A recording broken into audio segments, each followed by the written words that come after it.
술집 마담년이냐? 이등병 아들 앞에서 머리에 커피 테러 당한 엄마 그녀의 전화 한 통에 육군 쓰리스타가 달려와 무릎 꿇는 이야기입니다. 여러분들은 지금 어디에서 어떤 일을 하시면서 청취하고 계신가요? 각자 댓글로 남겨주시면 감사드리겠습니다. 영상 시청하시기 이전에 구독과 좋아요 부탁드립니다. 저희에게 큰 힘이 됩니다. 강원도 화천. 지명의 한자 한자가 겨울의 냉기와 여름의 녹음을 품고 있는 땅. 그 중에서도 대한민국 육군의 심장과도 같은 7사단, 칠성부대가 자리한 곳은 사시사철 팽팽한 긴장감이 강물처럼 흐르는 곳이었다. 그러나 오늘만큼은 그 긴장감 대신 어색하고도 따스한 설렘이 연병장을 가득 채우고 있었다. 굳게 닫혔던 위병소의 차단기가 활짝 열리고 전국의 번호판을 단 각양각색의 차들이 조심스럽게 부대 안으로 들어섰다. 부대 창설 이래 손에 꼽을 만큼 성대하게 열리는 가족 초청 행사의 날이었다. 갓 자대 배치를 받은 지 석 달 남짓된 강하늘 이등병은 연병장 한 구석에서 초조하게 위병소 방향을 바라보고 있었다. 그의 짧은 머리카락 위로 가을 햇살이 부서져 내렸지만 그의 마음은 먹구름이 낀 듯 무거웠다. 주변에서는 동기들이 부모님, 형제 혹은 애인과 함께 웃음꽃을 피우고 있었다. 까맣게 그을린 아들의 어깨를 두드리며 자랑스러워하는 아버지의 투박한 손길, 행여나 아들이 고생했을까 눈시울을 붉히는 어머니의 애틋한 눈빛, 군복 입은 남자친구의 모습이 신기한 듯 연신 사진을 찍어대는 여자친구의 발랄함이 한데 어우러져 평화로운 풍경을 자아냈다. 그 풍경 속에서 하늘은 외딴 섬이었다. 그를 찾아올 사람은 단 한 명. 그의 세상이자 그의 우주인 어머니 서지수였다. 강이병 아직이야? 여자친구라도 오나 목 빠지겠다. 지나가던 박상병이 툭 던지듯 물었다.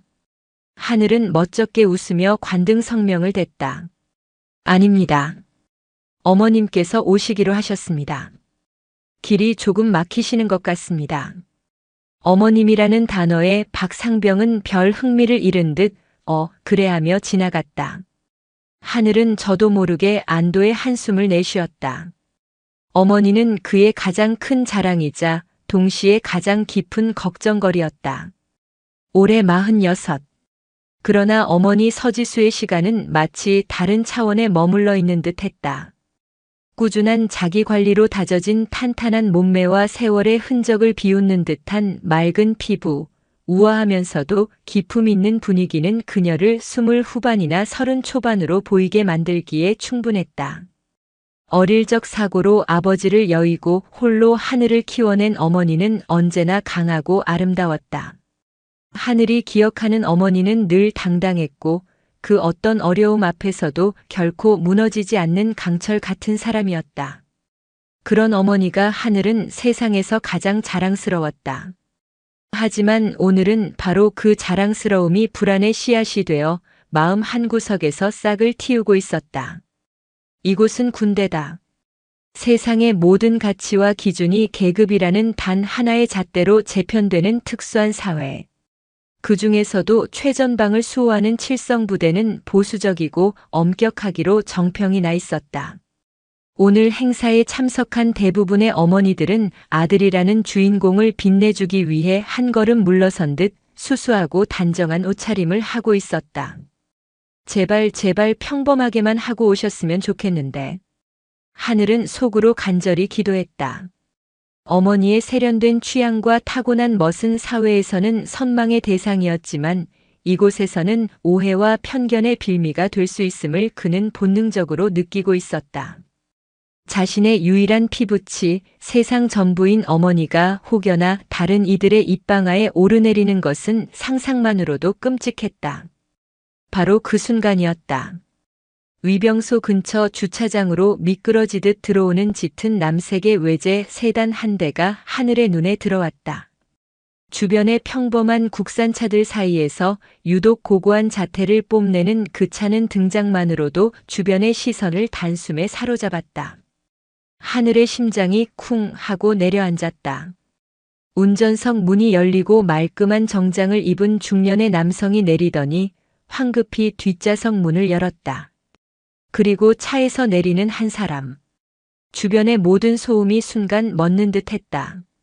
하늘은 저도 모르게 침을 꿀꺽 삼켰다. 그의 간절했던 기도는 산산조각이 나버렸다. 몸의 곡선을 따라 우아하게 흐르는 실루엣의 아이보리색 실크 원피스. 햇빛을 받아 은은하게 빛나는 작은 진주 귀걸이. 과하지 않으면서도 세련된 분위기를 자아내는 모습이었다. 화려하지만 천박하지 않고 대담하지만 기품이 넘치는 모습. 그녀가 얼굴을 가리고 있던 선글라스를 벗자 맑고 깊은 눈매와 오뚝한 콧날, 단호하면서도 매력적인 입술이 드러났다. 바로 하늘의 어머니 서지수였다. 그녀의 등장은 잔잔한 호수에 던져진 커다란 돌멩이와 같았다. 주변의 모든 시선이 자석처럼 그녀에게로 향했다. 수수한 옷차림의 다른 가족들 사이에서 그녀의 존재감은 이질적일 만큼 압도적이었다. 장병들의 눈에는 경탄과 호기심이, 다른 여성 가족들의 눈에는 부러움과 약간의 경계심이 뒤섞여 나타났다. 곳곳에서 나지막한 수군거림이 파도처럼 번져나갔다. 어머, 저분은 누구야? 연예인인가? 아니, 군대 행사에 저렇게 입고 온다고. 대단하다 정말. 누구 면회 온 거지? 혹시 높은 분 애인이라도 되나? 하늘은 얼굴이 화끈거려 견딜 수가 없었다. 차라리 땅속으로 숨고 싶었다. 하지만 동시에 저렇게 눈부시게 아름다운 사람이 자신의 유일한 가족이라는 사실에 가슴 벅찬 자부심이 솟아오르는 모순적인 감정에 휩싸였다. 지수는 주변의 시선 따위는 아랑곳하지 않는다는 듯 하늘을 발견하고는 환한 미소를 지으며 손을 흔들었다. 그 미소의 하늘은 모든 걱정과 불안을 잊고 그녀를 향해 달려갔다. 어머니, 우리 아들 강하늘 이등병. 아주 늠름해졌네. 못 본 사이에 더 멋있어졌어. 지수는 익숙하게 하늘의 헝클어진 머리를 쓰다듬어 주었다. 어릴 적부터 늘 그래왔던 다정한 손길이었다. 그 순간만큼은 이곳이 삼엄한 군부대가 아니라 평범한 주말 오후의 공원인 것만 같았다. 여기까지 오시느라 고생 많으셨어요. 근데 어머니 옷이 좀. 하늘이 말을 흐리자 지수는 장난스럽게 웃으며 자신의 옷을 한번 훑어보았다. 왜? 우리 아들 제일 멋있는 날인데 엄마도 제일 예쁘게 하고 와야지. 혹시 엄마가 너무 예뻐서 다른 사람들한테 뺏길까봐 그래? 아니 그게 아니라. 하늘이 우물쭈물하는 사이 그들의 모습을 멀찍이서 지켜보는 싸늘한 시선이 있었다. 칠성부대 예하 대대의 대대장 마테오 중령이었다. 마 중령은 부대 내에서도 유독 군기에 대한 집착이 강하기로 소문난 인물이었다. 군인은 모름지기 군인다워야 한다는 신념이 뼛속까지 박혀있는 그는 군대의 엄격한 규율과 질서를 흐트러뜨리는 모든 것을 병적으로 혐오했다. 오늘 같은 가족 초청 행사조차 그에게는 대민 이미지 제고를 위한 작전의 일환일 뿐 긴장을 늦출 수 없는 시간이었다. 그런 그의 눈에 서지수의 모습은 그야말로 불순물 그 자체였다. 신성한 군부대의 연병장을 마치 파티장이나 되는 것처럼 활보하는 저 여자의 모습은 마 중령의 심기를 정면으로 건드렸다. 몸에 적당히 붙는 선정적인 옷차림, 부대와 어울리지 않는 세련된 분위기, 그리고 군인 가족이라고는 믿기 힘든 고고한 태도까지. 마 중령은 혀를 차며 미간을 찌푸렸다. 어떤 놈의 가족이기에 저런 여자가 다 들어온 거야. 부대 기강이 전부 흐트러지겠군. 그는 특히 강하늘 이등병이 그 여자 앞에서 어쩔 줄 몰라 하며 쩔쩔매는 모습을 보자 속에서 불이 치밀었다. 평소에도 어딘가 유약해 보여 마음에 들지 않았던 강하늘 이등병이었다. 저런 여자에게 빠져 있으니 훈련에 집중을 못하고 정신 상태가 해이해지는 게 당연하지. 마테오 중령은 단단히 결심했다. 저 여자를 이대로 내버려 두어서는 안 된다. 군대의 무서움과 엄격함을 똑똑히 가르쳐 다시는 이곳에 발도 붙이지 못하게 만들어야 했다. 그는 위험 있는 걸음으로 폭풍의 눈을 향해 다가가는 포식자처럼 천천히 서지수와 강하늘에게로 향했다. 그의 등장에 주변 공기가 차갑게 얼어붙기 시작했다. 하늘은 불길한 예감에 심장이 철렁 내려앉았다. 어머니의 손을 잡은 그의 손에 축축하게 땀이 배어나왔다. 폭풍은 그렇게 고요하게 시작되고 있었다. 강하늘 이등병. 지축을 울리는 듯한 낮고 권위적인 목소리가 하늘의 등 뒤에서 들려왔다. 하늘은 온몸에 피가 얼어붙는 듯한 기분을 느끼며 반사적으로 돌아섰다. 예상대로 불벼락 같은 표정의 마테오 중령이 팔짱을 낀 채 그들을 노려보고 있었다. 충, 성, 이병강, 하, 늘. 하늘은 각이 잡힌 동작으로 거수 경례를 붙였다. 그의 이마에서는 식은 땀이 비오듯 흘렀다. 마 중령은 하늘의 경례를 턱짓으로 받으며 그의 시선은 처음부터 끝까지 하늘 옆에 서 있는 서지수에게 고정되어 있었다. 값비싼 골동품을 감정하듯 혹은 더러운 오물을 쳐다보듯 그녀의 머리부터 발끝까지를 훑어내리는 그의 시선에는 노골적인 경멸과 무례함이 가득했다. 지수는 자신에게 꽂히는 무례한 시선을 피하지 않고 담담하게 마주했다. 그녀는 평생을 통해 이런 종류의 시선에 익숙해져 있었다. 남성 중심의 견고한 조직 속에서 살아남기 위해 그녀는 강철 같은 방패로 자신을 무장해야만 했다. 고작 일개 중령의 오만한 눈빛에 흔들릴 그녀가 아니었다. 그녀는 오히려 옅은 미소를 머금은 채 상대가 어떤 사람인지 조용히 관찰했다. 마 중령은 지수의 당당한 태도에 기가 막힌다는 듯 헛웃음을 터뜨렸다. 그는 하늘을 향해 고개를 돌리며 비아냥거렸다. 강이병, 면회객 관리를 어떻게 하기에 이런 분이 부대 안까지 들어오나? 여기가 어딘지 소속 부대원으로서 안내도 제대로 안 한 모양이지.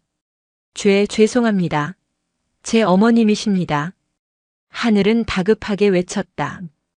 어머니라는 말에 마 중령의 한쪽 눈썹이 꿈틀하며 올라갔다. 그는 다시 지수를 훑어보며 코웃음을 쳤다. 어머니? 요즘은 그런 관계도 어머니라고 부르나 보지.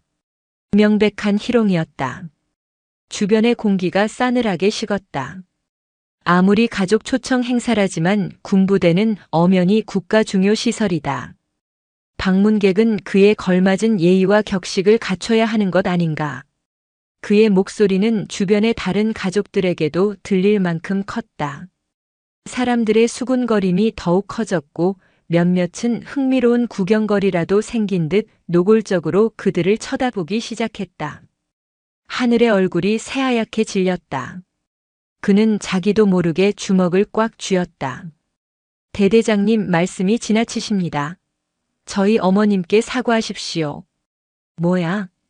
이 자식이 지금 상관한테 대드는 거냐? 이래서 정신 빠진 놈은 안 된다는 거야. 저런 여자 뒤에 숨어서 어미 새 기다리는 병아리처럼 굴 거면 당장 군복 벗어. 마 중령의 포언은 지수가 아니라 오히려 하늘에게로 향했다. 아들이 자신 때문에 공개적인 장소에서 모욕당하는 것을 본 지수의 눈빛이 순간 차갑게 가라앉았다. 하지만 그녀는 여전히 평정을 잃지 않고 앞으로 나섰다. 그녀는 하늘의 어깨를 가볍게 감싸며 자신이 방패가 되겠다는 듯 그를 뒤로 물렸다. 제가 강하늘 이등병의 보호자 서지수입니다. 대대장님 되시는 모양인데 저희 때문에 행사에 누를 끼쳤다면 사과드립니다. 지수의 목소리는 부드러웠지만 그 안에는 강철 같은 단단함이 배어 있었다. 하지만 제 복장에 어떤 문제가 있는지 구체적으로 설명해 주시면 감사하겠습니다. 그녀의 차분하고 논리적인 대응에 마 중령은 순간 말문이 막혔지만 이내 더욱 불쾌한 표정을 지으며 목소리를 높였다. 문제가 뭔지 정말 몰라서 묻는 거요? 보아하니 세상 물정 모르는 아가씨는 아닌 것 같은데 여기가 어디라고 생각하십니까?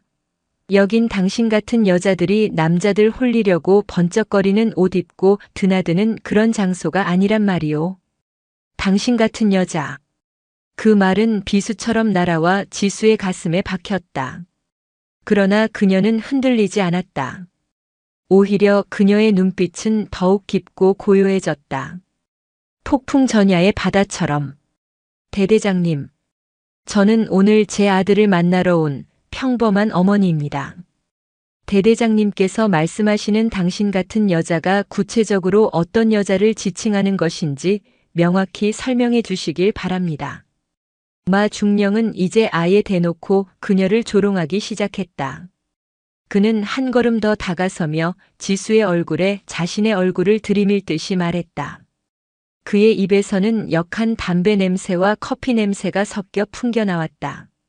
딱 보아하니 강남 어디 술집에서 마담이나 하고 있을 것 같은 차림새인데 우리 순진한 강 이병을 어떻게 구워 삶았는지 모르겠지만 여긴 당신이 놀던 물과는 차원이 다른 곳이야. 대한민국에서 가장 신성하고 엄정한 곳이란 말이다. 결코 넘지 말아야 할 선을 넘은 한마디였다. 술집 마담. 그 단어가 연병장에 울려 퍼지는 순간 주변의 모든 소음이 거짓말처럼 사라졌다. 사람들은 경악을 금치 못했다. 아무리 복장이 마음에 들지 않는다 해도 면회 온 가족에게, 그것도 많은 사람이 보는 앞에서 술집 여자라니. 도를 넘어도 한참 넘은 폭언이었다. 하늘은 이성이 끊어지는 것을 느꼈다. 눈앞이 캄캄해지고 피가 거꾸로 솟았다. 자신의 부모나 다름없는 어머니, 세상에서 가장 존경하고 사랑하는 유일한 혈육이 눈앞에서 창녀 취급을 당하는 것을 보고만 있을 수는 없었다. 이런 게 하늘이 욕설과 함께 마 중령에게 달려들려는 순간 지수의 가느다란 손이 그의 가슴을 막아섰다. 그녀의 손은 작았지만 그 안에 담긴 힘은 태산처럼 단단하여 하늘은 더 이상 나아갈 수 없었다. 하늘아, 괜찮아. 지수의 목소리는 놀랍도록 차분했다. 그녀는 천천히 고개를 들어 마 중령을 정면으로 바라보았다. 분노도 슬픔도 모욕감도 찾아볼 수 없는 깊고 고요한 눈. 그 눈은 마치 심연의 바다와도 같아서 마 중령은 자기도 모르게 움찔하며 뒷걸음질 쳤다. 대대장이라고 하셨습니까? 지수가 입을 열었다. 이전의 부드러운 톤은 온데간데 없고 칼날처럼 예리하고 얼음처럼 차가운 음성이었다. 당신이 지금 입고 있는 그 군복의 무게를 알고 있습니까? 그 어깨에 달린 무궁화 계급장이 어떤 의미인지 알고 있느냐는 말입니다. 무슨 소리를 하는 거야? 마 중령은 당황했지만 애써 허세를 부리며 소리쳤다. 그 군복은 대한민국 국민의 생명과 재산을 지키겠다는 신성한 약속의 상징이며 그 계급장은 당신 개인의 권력을 위한 장신구가 아니라 부하들을 이끌고 국가에 헌신해야 할 무거운 책임의 표식입니다. 그런데 당신은 지금 그 신성한 군복을 입고 그 책임의 계급장을 어깨에 단 채 국민의 한 사람을, 그리고 당신이 목숨 걸고 지켜야 할 부하의 가족을 공개적으로 모욕하고 희롱했습니다. 지수의 말은 한 글자 한 글자가 비수처럼 날아와 마 중령의 가슴에 박혔다. 그녀의 목소리에는 사람을 압도하는 기묘한 힘이 있었다. 주변에서 구경하던 사람들조차 숨을 죽인 채 그녀의 말에 귀를 기울였다. 당신은 군인의 명예를 더럽혔고 리더의 자격을 스스로 내던졌습니다. 당신 같은 사람이 지휘관이라는 사실은 이 부대의 비극이자 대한민국 국군의 수치입니다. 이 여자가 지금 미쳤나? 내가 누군데 나를 가르치려 들어. 여봐라. 당장 이 여자를 끌어내. 군사시설 내 소란 및 장교 모독죄로 당장 헌병대에 넘겨버려. 마 중령은 얼굴이 시뻘개져서 고함을 질렀다. 그의 명령에 주변에 있던 부사관 2명이 망설이며 지수에게 다가왔다. 하늘은 절망적인 표정으로 어머니의 앞을 막아서려 했다. 하지만 지수는 하늘을 뒤로 물리고 다가오는 부사관들을 향해 나지막이 말했다. 내 몸에 손대지 않는 게 좋을 겁니다. 당신들이 감당할 수 있는 일이 아니니. 그녀의 목소리에는 설명할 수 없는 위엄과 확신이 서려 있었다. 부사관들은 저도 모르게 걸음을 멈추고 서로의 눈치만 살폈다. 마 중령은 그런 부하들의 모습에 더욱 격분하여 날뛰었다. 뭐들 하고 있어? 저 미친년 당장 끌어내지 못해. 그의 입에서 차마 입에 담을 수 없는 욕설이 터져나오는 순간 지수는 들고 있던 테이크아웃 커피잔을 가만히 내려다보았다. 아직 온기가 남아있는 따뜻한 라떼였다. 그녀의 눈빛은 그 어느 때보다 차갑게 빛나고 있었다. 오만의 칼날은 이제 그 칼날을 휘두른 자에게로 향할 준비를 마친 참이었다. 마테오 중령의 광기 어린 고함이 연병장에 메아리 쳤다. 그의 눈은 핏발이 서 있었고 이성은 완전히 마비된 듯 보였다. 부하들이 자신의 명령에 즉각적으로 복종하지 않고 머뭇거리자 그의 분노는 통제 불능의 상태로 치달았다. 그는 망설이는 부사관들을 밀치고 직접 서지수에게 다가섰다. 내년이 아직도 정신을 못 차렸구나. 군대가 어떤 곳인지 내가 누군지 똑똑히 가르쳐 주마. 그의 거친 손이 지수를 향해 뻗어오는 순간 하늘이 그 앞을 막아섰다. 대대장님 안 됩니다. 이 새끼가 정말 상관에 대한 항명이냐? 너 오늘 영창 갈 줄 알아. 마 중령은 하늘의 멱살이라도 잡을 듯이 달려들었다. 바로 그 순간이었다. 그만하시지요. 모든 것을 멈추게 하는 지수의 차가운 목소리가 그들 사이에 끼어들었다. 그녀는 더 이상 물러서지 않았다. 오히려 한 걸음 앞으로 나서며 마 중령을 똑바로 마주했다. 아들을 건드리는 것은 용납할 수 없습니다. 이제 와서 어머니 행세는 내년 같은 게 어미 자격이나 있는 줄 알아? 여기가 무슨 물장사하는 술집이라도 되는 줄 아십니까? 마 중령은 이성을 잃고 내뱉은 자신의 마지막 말이 스스로의 목에 칼을 겨누는 행위임을 깨닫지 못했다. 그의 눈에 지수가 들고 있던 테이크아웃 커피잔이 들어왔다. 그는 비웃음을 흘리며 그것을 손가락으로 가리켰다. 그리고 그건 또 뭐야? 군부대 안에서 그런 쓰레기 같은 걸 들고 다니는 건 어느 나라 예법이지? 당장 버리지 못해? 지수는 아무 말 없이 커피잔을 든 자신의 손을 내려다보았다. 아침 일찍 아들을 만나러 오면서 설레는 마음에 휴게소에서 샀던 달콤한 바닐라 라떼였다. 아들이 좋아하던 커피였다. 마 중령은 그녀의 침묵을 저항으로 받아들였다. 그는 기어코 넘지 말아야 할 선을 자신의 손으로 넘고야 말았다. 말귀를 못 알아듣나? 그는 성큼 다가와 지수의 손에서 커피잔을 거칠게 낚아챘다. 플라스틱 뚜껑이 헐겁게 열리며 연갈색의 액체가 찰랑거렸다. 그리고 다음 순간 연병장에 있던 모든 사람들이 자신의 눈을 의심했다. 마테오 중령은 빼앗은 커피잔을 그대로 들어올려 서지수의 머리 위로 쏟아부었다. 촤아그. 따뜻한 액체가 그녀의 정수리부터 흘러내렸다. 공들여 손질했을 머리카락이 흠뻑 젖어 축 늘어졌고 커피 방울들이 이마와 뺨을 타고 흘러내려 턱 끝에 맺혔다. 아이보리색 실크 원피스는 흉한 갈색 얼룩으로 뒤덮였다. 달콤했던 바닐라 향이 굴욕의 냄새가 되어 주변으로 퍼져나갔다. 시간이 멈췄다. 하늘은 그 자리에 얼어붙었다. 자신의 눈앞에서 벌어진 일을 뇌가 인식하기를 거부했다. 세상에서 가장 고귀하고 아름다운 존재, 자신의 어머니가 한낮의 연병장에서 수많은 사람들이 보는 앞에서 쓰레기 같은 오물 세례를 받은 것이다. 주변의 모든 소음이 사라졌다. 웃고 떠들던 가족들의 목소리도 장병들의 발소리도 바람 소리마저도 들리지 않았다. 오직 커피 방울이 지수의 턱 끝에서 떨어져 흙바닥에 부딪히는 소리만이 똑 하고 들리는 듯 했다. 모두가 경악과 충격에 빠져 입을 다물지 못했다. 마 중령 자신조차도 자신이 저지른 일의 순간 당황한 듯 텅 빈 커피잔을 든 채 멍하니 서 있었다. 모두의 시선이 서지수에게로 향했다. 그녀가 울음을 터뜨릴 것이라 예상했다. 혹은 분노의 차 소리를 지를 것이라 생각했다. 그러나 그녀의 반응은 모두의 예상을 완전히 벗어났다. 그녀는 울지도 소리치지도 않았다. 그저 가만히 서 있었다. 뺨을 타고 흐르는 커피를 닦아낼 생각조차 하지 않은 채. 그리고 천천히, 아주 천천히 고개를 들었다. 그녀의 눈을 본 순간 마 중령은 저도 모르게 뒷걸음질 쳤다. 그 눈에는 더 이상 분노도 슬픔도 모욕감도 담겨 있지 않았다. 그 모든 인간적인 감정들이 증발해버린 자리에는 시베리아의 동토보다 더 차갑고 심해보다 더 깊은 완전한 무의 감정만이 남아있었다.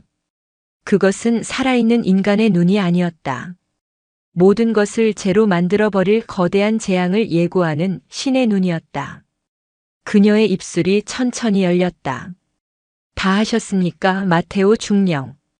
그녀의 목소리는 놀랍도록 평온했다. 하지만 그 평온함은 듣는 이의 등골을 서늘하게 만드는 기이한 힘을 가지고 있었다.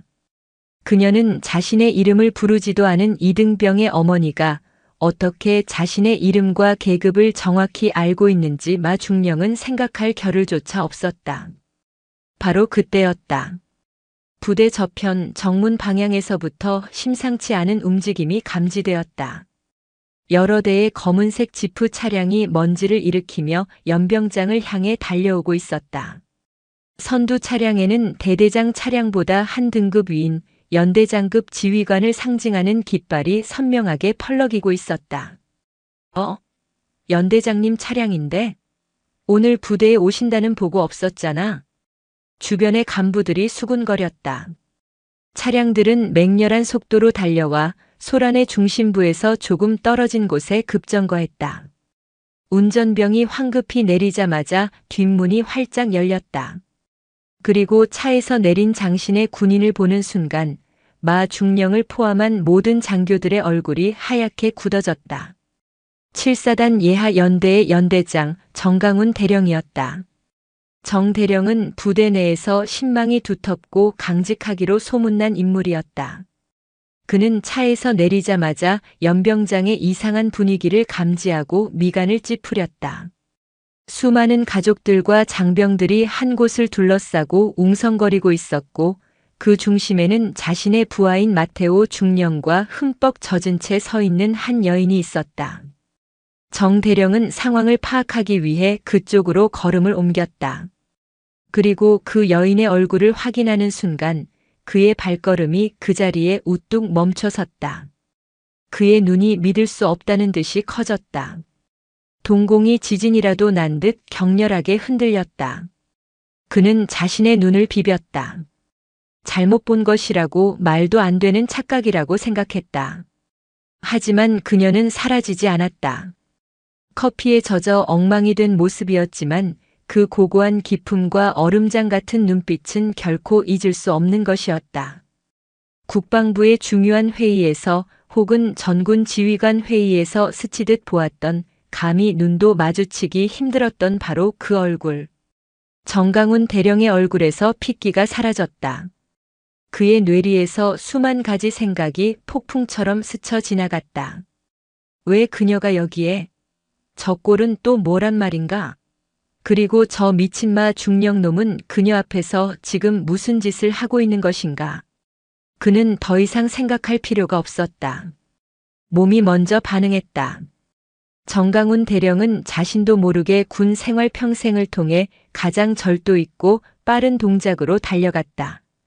그리고 털썩 연병장에 있던 모든 사람들이 자신의 눈을 의심했다. 육군 대령 1개 연대의 최고 지휘관이 수많은 부하들과 그 가족들이 지켜보는 앞에서 한 민간인 여인 앞에 무릎을 꿇었다. 그의 무릎이 흙바닥에 부딪히며 둔탁한 소리를 냈다. 그리고 그는 거의 울부짖음에 가까운 목소리로 외쳤다. 까카, 지상작전 사령관님께서 어찌하여 이곳에, 그리고 이 누추한 꼴은 대체 어찌 된 일입니까? 지상작전 사령관. 대한민국 육군의 지상 전투부대를 총괄 지휘하는 최고 수장. 어깨에 4개의 별을 단 살아있는 전설. 그 단어가 마테오 중령의 귀에 박히는 순간 그는 자신이 들고 있던 텅 빈 커피잔을 땅에 떨어뜨렸다. 온몸에 피가 역류하는 것 같았다. 하늘이 무너져 내리는 소리가 들렸다. 그는 자신이 무슨 짓을 했는지 이제야 깨달았다. 그는 단순한 이등병의 어머니를 모욕한 것이 아니었다. 그는 대한민국 육군의 하늘에다 대고 커피를 쏟아부은 것이었다. 지상작전 사령관님, 정강훈 대령의 절규와도 같은 외침은 그 자체로 하나의 거대한 폭탄이었다. 그 폭탄은 화천 칠성부대 연병장 한복판에 떨어져 그 자리에 있던 모든 이들의 고막과 영혼을 동시에 강타했다. 시간은 문자 그대로 얼어붙었다.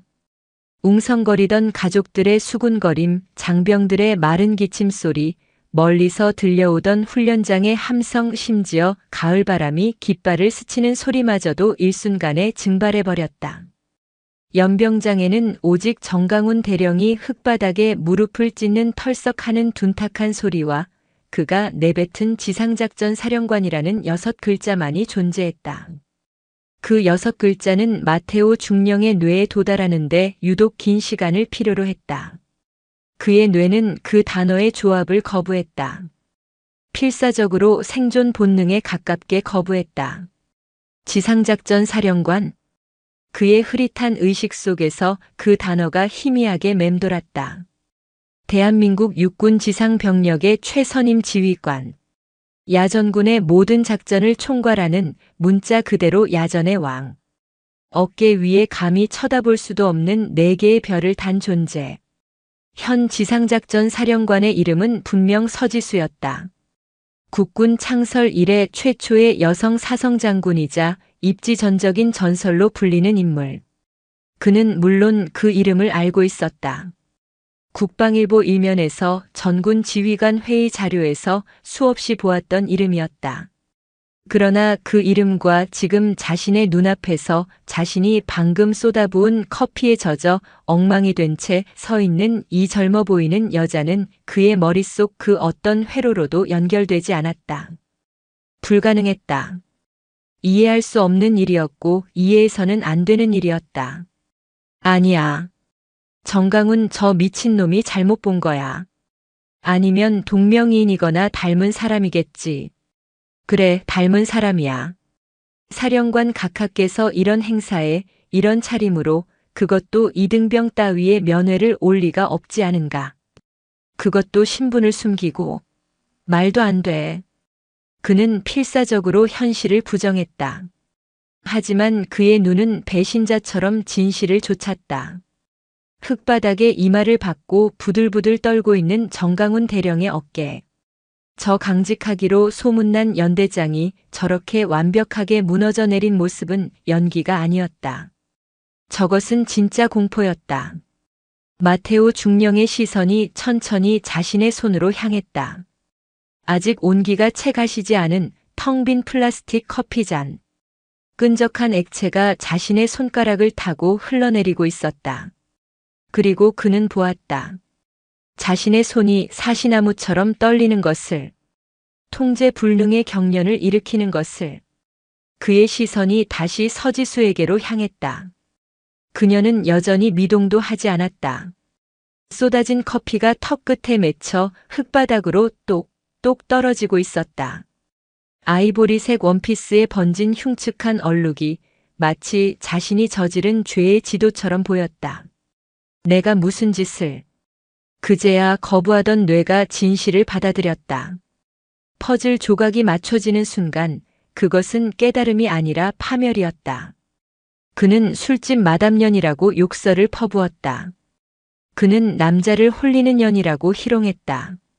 그는 그녀의 아들 신성한 군 복무 중인 이등병의 면전에서 그의 어머니에게 커피를 쏟아부었다. 누구에게? 지상작전 사령관에게. 아!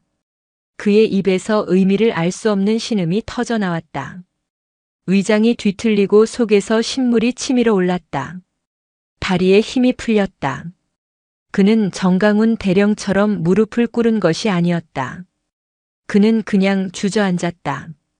흙바닥에 털썩 주저앉아 텅 빈 눈으로 자신에게 커피를 맞은 여인을 올려다보았다. 강하늘 이등병 역시 마찬가지였다. 그의 머릿속은 하얗게 불타버린 듯 아무런 생각도 나지 않았다. 지상작전 사령관. 그 단어는 그에게 너무나도 거대하고 비현실적이어서 마치 다른 세상의 이야기처럼 들렸다. 우리 엄마가 지상작전 사령관이라고. 별이 4개라고. 그제야 어릴 적 기억의 파편들이 떠올랐다. 늘 바쁘다며 출장이라고 말했던 어머니. 그 출장은 언제나 군용 헬기 소리와 함께였던 것 같았다. 명절이면 집으로 찾아오던 스스로를 박삼촌, 이 아저씨라고 불렀지만 언제나 각 잡힌 자세를 풀지 않던 중년의 신사들. 그들의 어깨에 달려있던 무궁화와 별들. 그리고 그 어떤 상황에서도 흔들리지 않던 어머니의 강철 같은 눈빛. 자신이 기억하는 엄마의 모든 모습 위에 사령관이라는 4글자가 겹쳐졌다. 그는 어머니가 위대한 사람이라는 것은 알았지만 이 정도일 줄은 상상조차 하지 못했다.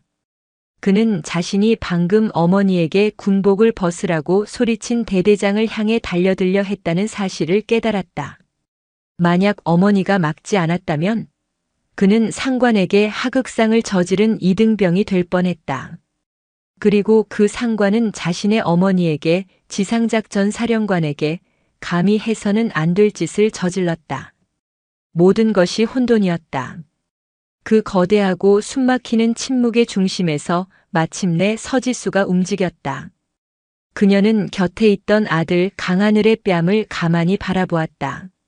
엄마 중령이 커피를 뿌릴 때 몇 방울이 하늘의 뺨에도 튀어 있었다. 서지수는 자신의 젖은 머리나 더러워진 옷은 아랑곳하지 않았다. 그녀는 곁에 둔 작은 핸드백을 열어 그 안에서 곱게 접힌 하얀색 손수건을 꺼냈다. 그리고는 흠뻑 젖은 그 모습 그대로 아들의 뺨에 묻은 작은 커피 자국을 조심스럽게 닦아주었다. 그 지극히 평범하고 일상적인 지극히 어머니다운 그 행동이 그 자리에 있던 모든 군인들의 심장을 얼어붙게 만들었다. 저것은 사령관의 분노가 아니었다. 저것은 어미의 분노였다. 그리고 그것은 사령관의 분노보다 1000배는 더 무서운 것이었다. 하늘의 뺨을 닦아낸 서지수는 비로소 무릎 꿇고 있는 정강훈 대령에게로 시선을 돌렸다. 그녀의 목소리는 젖은 머리카락 사이로 흘러나왔음에도 불구하고 연병장 전체를 울릴 만큼 서늘하고 명료했다. 정강훈 대령. 예, 각하. 정 대령은 이마를 땅에 박은 채 감히 고개도 들지 못하고 외쳤다. 일어나게. 각하. 송구합니다. 제가 감히 각하를 몰라 뵙고 이런 끔찍한 일이 벌어지도록 저를 당장 일어나라고 했다. 2번째 명령은 얼음 송곳처럼 날카로웠다. 정 대령은 용수철처럼 튀어올라 차렷 자세를 취했다. 그의 얼굴은 눈물과 땀으로 범벅이 되어 있었다. 서지수는 그에게 더 이상 눈길을 주지 않았다. 그녀의 고개가 천천히, 아주 천천히 흙바닥에 주저앉아 넋이 나간 마테오 중령에게로 향했다. 그녀가 그를 향해 한 걸음 한 걸음 다가가기 시작했다. 그녀가 신은 구두가 흙바닥을 또각또각하고 밟는 소리가 마치 사형수의 마지막 시간을 알리는 시계 초침 소리처럼 모두의 심장을 옥죄었다. 그녀는 영혼이 빠져나간 껍데기처럼 앉아있는 마 중령의 바로 앞에 멈춰 섰다. 둘 사이의 거리는 불과 한 뼘. 마 중령은 숨조차 쉴 수 없었다. 그녀에게서 풍겨나오는 옅은 향수 냄새가 방금 전 자신이 쏟아부은 역한 커피 냄새와 뒤섞여 그의 코를 찔렀다. 아까는 술집 여자의 천박한 향기라고 생각했던 그 향이 이제는 그의 목숨을 거둬갈 사신의 향기처럼 느껴졌다. 서지수는 젖은 머리카락을 쓸어 넘기지도 않은 채 그를 가만히 내려다보았다. 그리고 조용히 입을 열었다. 마테오 중령. 그는 대답할 수 없었다. 혀가 마비된 듯 입안에서 맴돌 뿐이었다. 고개 들어. 명령이었다. 거부할 수 없는 영혼까지 복종하게 만드는 지휘관의 목소리. 마 중령은 마치 목에 줄이 매달린 인형처럼 기계적으로 천천히 고개를 들었다. 그리고 그는 마주하고야 말았다. 깊이를 알 수 없는 심연과도 같은 서지수의 눈동자를. 그 눈동자 안에서 그는 자신의 비참하고 초라한 최후를 보았다. 자네가 방금 나에게 뭐라고 했지? 그녀의 목소리는 속삭이듯 작았지만 그 어떤 고함보다도 더 날카롭게 그의 고막을 파고들었다. 말해보게. 자네의 그 입으로 직접. 기억이 나지 않나? 그럼 내가 기억을 되살려주지. 그녀는 젖은 뺨을 타고 흐르는 커피 한 방울을 손등으로 툭 닦아냈다. 술집 마담년. 마 중령의 어깨가 경련을 일으켰다. 남자나 홀리려고 번쩍거리는 옷 입고 다니는 여자. 그의 동공이 공포로 수축했다. 물장사하는 술집 여자. 그는 이제 숨도 제대로 쉴 수 없었다. 온몸에 피가 얼어붙는 것 같았다. 그리고 서지수는 자신의 젖은 머리카락 한 올을 잡아 그의 눈앞에 들어보였다. 갈색 커피물이 뚝뚝 떨어졌다. 이건 무슨 짓인가, 마테오 중령. 그 순간 마테오 중령의 마지막 남은 이성의 끈이 끊어졌다. 으아악, 까카. 잘못했습니다. 제가 죽을 죄를 지었습니다. 그는 더 이상 주저앉아 있지 못했다. 그는 짐승처럼 네 발로 기어 서지수의 발 앞에 이마를 찍기 시작했다. 흙바닥에 자갈밭에 이마가 깨져 피가 나는 것도 아랑곳하지 않고 그저 머리를 박으며 용서를 빌었다. 살려주십시오. 제가 감히 하늘 같은 분을 몰라 뵙고 제 눈이 삐었습니다. 제 입을 찢어 주십시오. 제발 용서해 주십시오. 연병장에는 한때 부대원들을 호령하던 위엄 있는 지휘관은 없었다. 오직 자신의 목숨을 구걸하는 비참하고 추악한 한 마리의 짐승만이 남아 절규하고 있을 뿐이었다. 심판의 시간이었다. 그리고 그것은 이제 겨우 지옥의 서막이 열렸음을 알리는 신호탄에 불과했다. 마테오 중령의 처절한 울부짖음이 칠성부대 연병장을 가득 메웠다. 그러나 그 울부짖음에 답하는 것은 서지수의 차가운 침묵뿐이었다. 그녀는 자신의 발치에서 피가 나도록 이마를 찍고 있는 마 중령을 마치 길가의 벌레를 내려다보듯 무감각한 시선으로 응시했다. 용서나 자비 따위는 그 눈빛 어디에도 존재하지 않았다. 주변을 둘러싼 가족들과 장병들은 이 비현실적인 광경에 숨조차 제대로 쉬지 못했다. 방금 전까지 하늘 높은 줄 모르고 권력을 휘두르던 대대장이 한순간에 나락으로 떨어져 목숨을 구걸하는 모습은 그 자체로 충격이자 공포였다. 바로 그때였다. 두두두두두두두. 연병장의 고요함을 찢는 육중한 프로펠러 소리가 하늘을 뒤덮기 시작했다. 소리는 순식간에 가까워졌고 고개를 든 사람들의 눈에 거대한 검은색 물체가 들어왔다. 대한민국 육군 기동 헬기 블랙호크였다. 아니 저건. 정강훈 대령이 경악한 표정으로 중얼거렸다. 헬기는 통상적인 절차나 유도 신호 따위는 모두 무시한 채 연병장 한복판을 향해 고도를 낮추고 있었다. 그것은 명백한 비상 상황이거나 혹은 그 모든 절차를 무시할 수 있는 최고 위급의 명령이 아니고서는 불가능한 일이었다. 으악! 먼지! 모두 비켜! 헬기가 만들어내는 강력한 하강풍이 연병장을 휩쓸었다.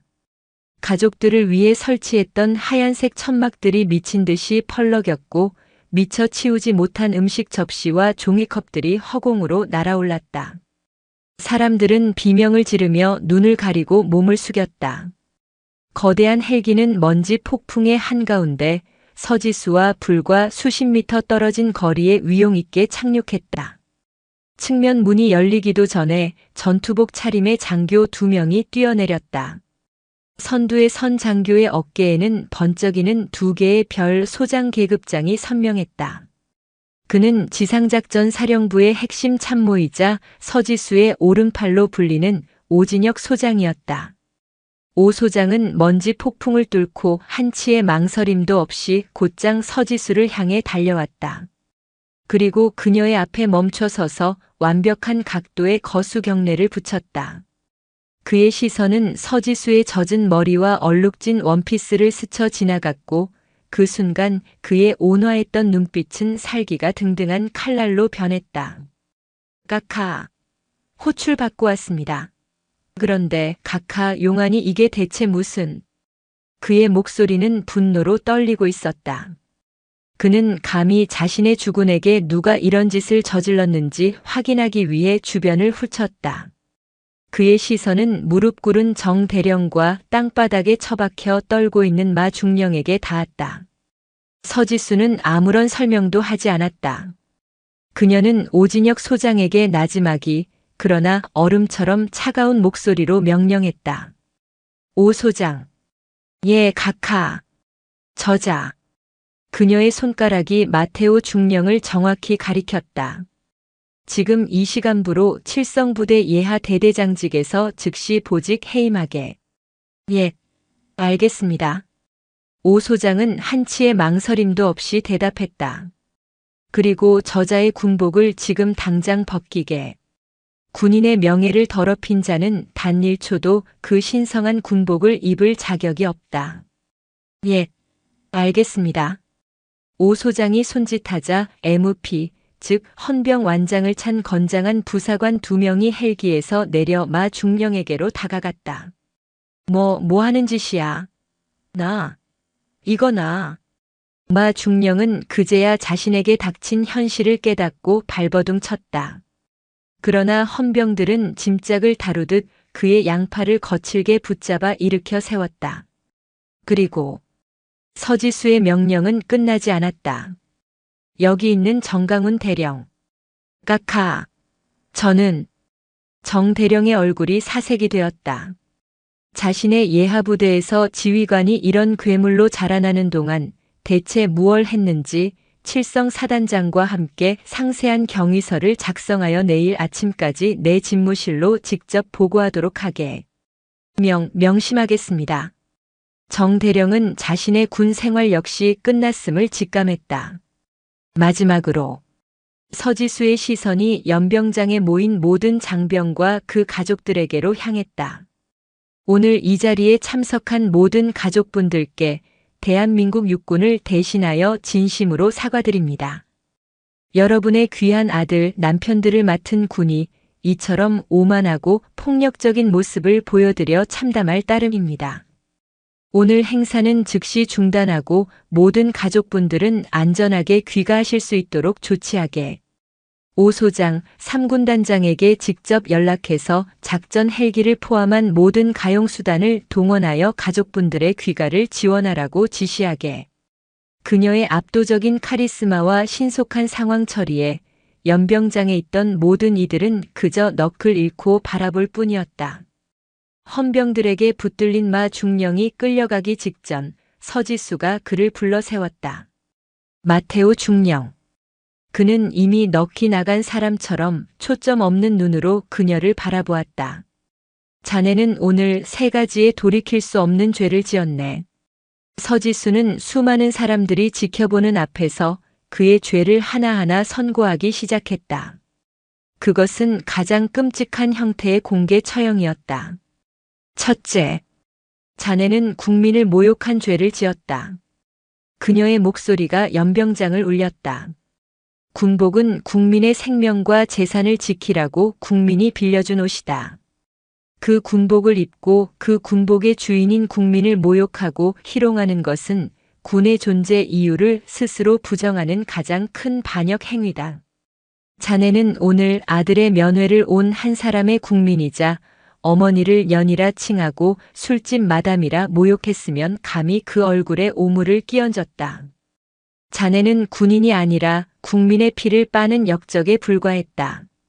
마 중령의 얼굴이 하얗게 질리다 못해 푸르게 변해갔다. 둘째, 자네는 부하의 명예를 짓밟은 죄를 지었다. 그녀는 자신의 아들 강한을 이등병을 가리켰다.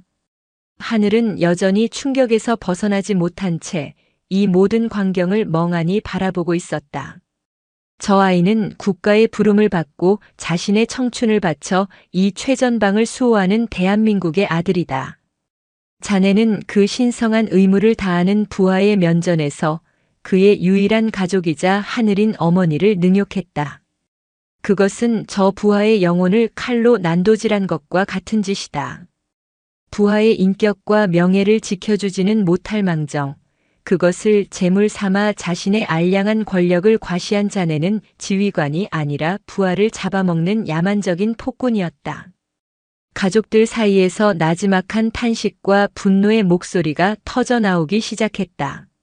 셋째, 그리고 가장 무거운 죄. 자네는 대한민국 국군 전체의 명예에 똥칠을 한 죄를 지었다. 그녀의 눈빛이 불길처럼 타올랐다.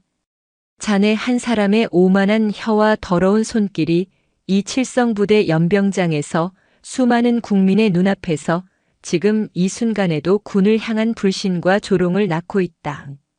자네의 그 추악한 만행으로 인해 지금 이 순간에도 이름 없는 고지에서 칠흑 같은 바다에서 조국의 하늘에서 묵묵히 헌신하는 수십만 국군 장병의 숭고한 명예가 자네가 쏟아부은 그 더러운 커피처럼 함께 더럽혀졌다. 자네는 이 부대에 기생하며 그 명예를 갉아먹는 즉시 도려내야 할 악성 종양 암세포였단 말이다. 서지수의 일갈은 천둥처럼 연병장에 울려 퍼졌다. 그녀는 헌병들에게 끌려가는 마 중령에게 마지막 말을 던졌다. 자네의 군복을 벗겨라. 그리고 자네의 남은 인생 전부를 오늘 자네가 저지른 죄의 무게를 곱씹으며 참회하는 데 사용하도록. 그것이 내가 자네에게 내리는 마지막 잡이다. 헌병들은 마 중령의 어깨에 붙어있던 중령 계급장을 거칠게 뜯어냈다. 찌그하는 소리와 함께 그의 모든 것이었던 자부심과 명예, 그리고 인생이 함께 뜯겨져 나갔다. 마 중령은 아무런 저항도 하지 못했다. 그는 이제 텅 빈 껍데기였다. 그는 헌병들에게 짐승처럼 끌려가 헬기에 처박혔다. 곧이어 헬기는 다시 한번 거대한 먼지 폭풍을 일으키며 하늘로 솟구쳤다. 한때 위풍당당했던 대대장이었던 한 남자를 싣고 지옥을 향해서 모든 것이 폭풍처럼 휩쓸고 지나간 연병장에는 다시 정적이 찾아왔다.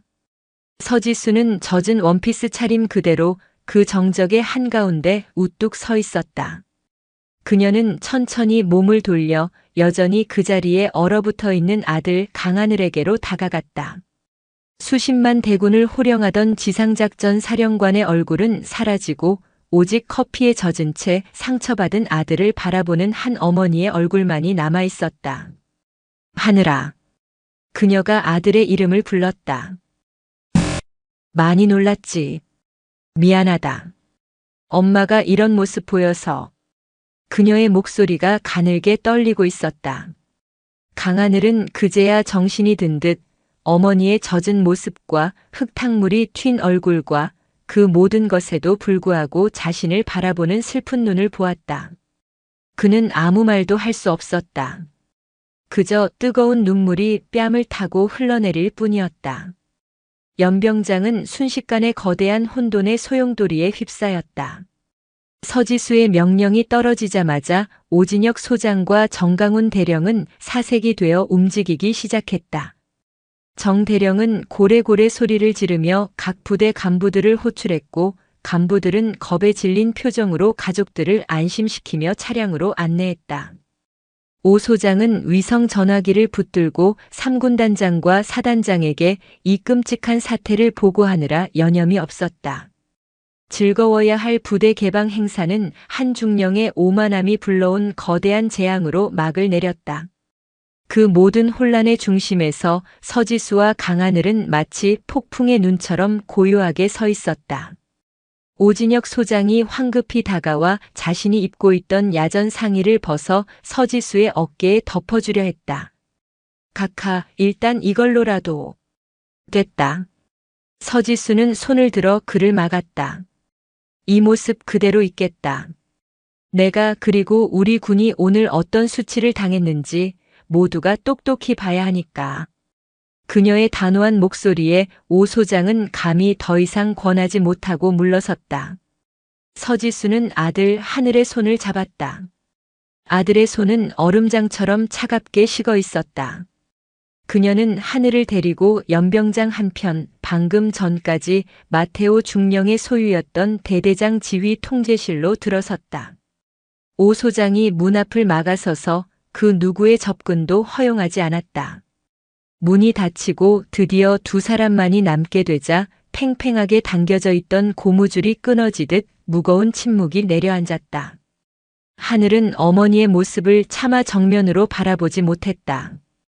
커피에 젖어 축 늘어진 머리카락, 값비싸 보였던 원피스에 흉하게 번진 얼룩, 그리고 그 모든 것을 덤덤하게 받아내고 선 어머니의 지친 얼굴. 그는 입술을 달싹였지만 어떤 말부터 꺼내야 할지 알 수 없었다. 어머니. 정말 지상작전 사령관이셨습니까? 그의 목소리는 물에 젖은 솜처럼 무겁게 가라앉아 있었다. 서지수는 창밖, 아수라장이 된 연병장을 바라보던 시선을 거두고 아들을 마주보았다. 그녀는 대답 대신 사무실 한쪽에 걸려있던 마테오 중령의 군복 상의를 집어들었다. 그리고 그 군복에서 중령 계급장을 떼어내 책상 위에 아무렇게나 던져버렸다. 그리고는 의자에 앉는 대신 아들 앞에 가만히 섰다. 그래. 맞다. 그녀의 목소리에는 이제 사령관의 위엄도 분노도 남아있지 않았다. 그저 깊은 피로감만이 묻어 있었다. 왜 저한테 한 번도. 하늘의 목소리가 원망처럼 떨렸다. 왜 저한테 그런 분이라고 한 번도 말씀 안 하셨어요? 서지수는 희미하게 웃었다. 그 웃음은 너무나도 슬퍼 보였다. 말할 수 없었다. 하늘아. 그녀는 아들의 젖은 뺨을 다시 한번 닦아주었다. 내가 4개 별 4개짜리 사령관인 것보다 그냥 김밥 싸주는 엄마 잔소리하는 엄마이고 싶었다. 그녀의 눈시울이 붉어졌다. 평생 단 한 번도 약한 모습을 보인 적 없던 어머니였다. 너마저 나를 어머니라고 부르지 않고 다른 사람들처럼 각하라고 부르게 될까봐 그게 두려웠다. 내가 군대에 입대한다고 했을 때 정말 밤새 울었다. 내 신분이 너에게 축복이 아니라 끔찍한 독이 될 거라는 걸 알고 있었으니까. 그녀는 아들의 어깨를 잡았다. 내가 사령관 아들이라는 꼬리표 때문에 동료들에게 이유 없는 시기를 당할까봐, 혹은 너 스스로가 그 힘에 취해서 오늘 우리가 본 저 마테오 중령처럼 오만하고 아나무인인 괴물이 될까봐 그게 무서웠다. 어머니. 그래서 숨겼다. 철저하게 숨겼다. 내가 너의 힘으로 다른 동료들과 똑같이 땀 흘리고 똑같이 고생하며 오롯이 강하늘이라는 내 이름 석자로 당당하게 군 생활을 마치길 바랐다. 오늘 같은 이런 끔찍한 일이 아니었다면 내가 무사히 전역하는 그날까지도 말할 생각이 없었다. 그제야 하늘은 어머니의 깊은 뜻을 깨달았다. 하지만 그 깨달음은 더 큰 고통으로 다가왔다. 그럼 오늘도. 하늘의 목소리가 터져 나왔다. 오늘도 그냥 참으셨어야죠. 저 때문에, 저 하나 때문에 어머니가 그런 험한 꼴을 당하시고 그런 더러운 말을. 그는 어머니가 당한 모욕을 떠올리자 피가 거꾸로 솟는 것 같았다. 차라리 자신을 숨긴 어머니가 원망스러웠다. 그 순간 서지수의 눈빛이 다시 날카롭게 빛났다. 그녀는 아들의 뺨을 가볍게 하지만 단호하게 때렸다. 짝. 강하늘.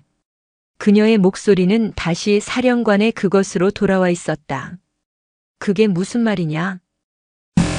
내 아들이, 내 하나뿐인 아들이 눈앞에서 모욕당하는 것을 보고도 그저 내 신분이 드러날까봐 숨어있는 어미가 세상 천지에 어디 있단 말이냐? 그녀의 목소리가 분노로 떨렸다. 그리고 내 아들이기 이전에 대한민국의 군인이 국가의 청춘을 바친 젊은 용사가 그의 지휘관에게 짐승 취급을 당하며 인격을 모독당하는 것을 보고도 좋은 게 좋은 거라며 눈 감는 사령관이 있다면 그건 사령관도 군인도 인간도 아니다. 그녀는 아들의 두 어깨를 붙잡고 흔들었다. 나는 오늘 내 어미로서 그리고 너의 사령관으로서 마땅히 해야 할 일을 한 것이다. 나는 내 군인을 지키지 못했고 내 아들을 지키지 못했다. 수치를 당한 것은 내가 아니라 저들이다. 그리고 그런 괴물을 제대로 걸러내지 못한 나 자신이다. 하늘은 더 이상 아무 말도 할 수 없었다.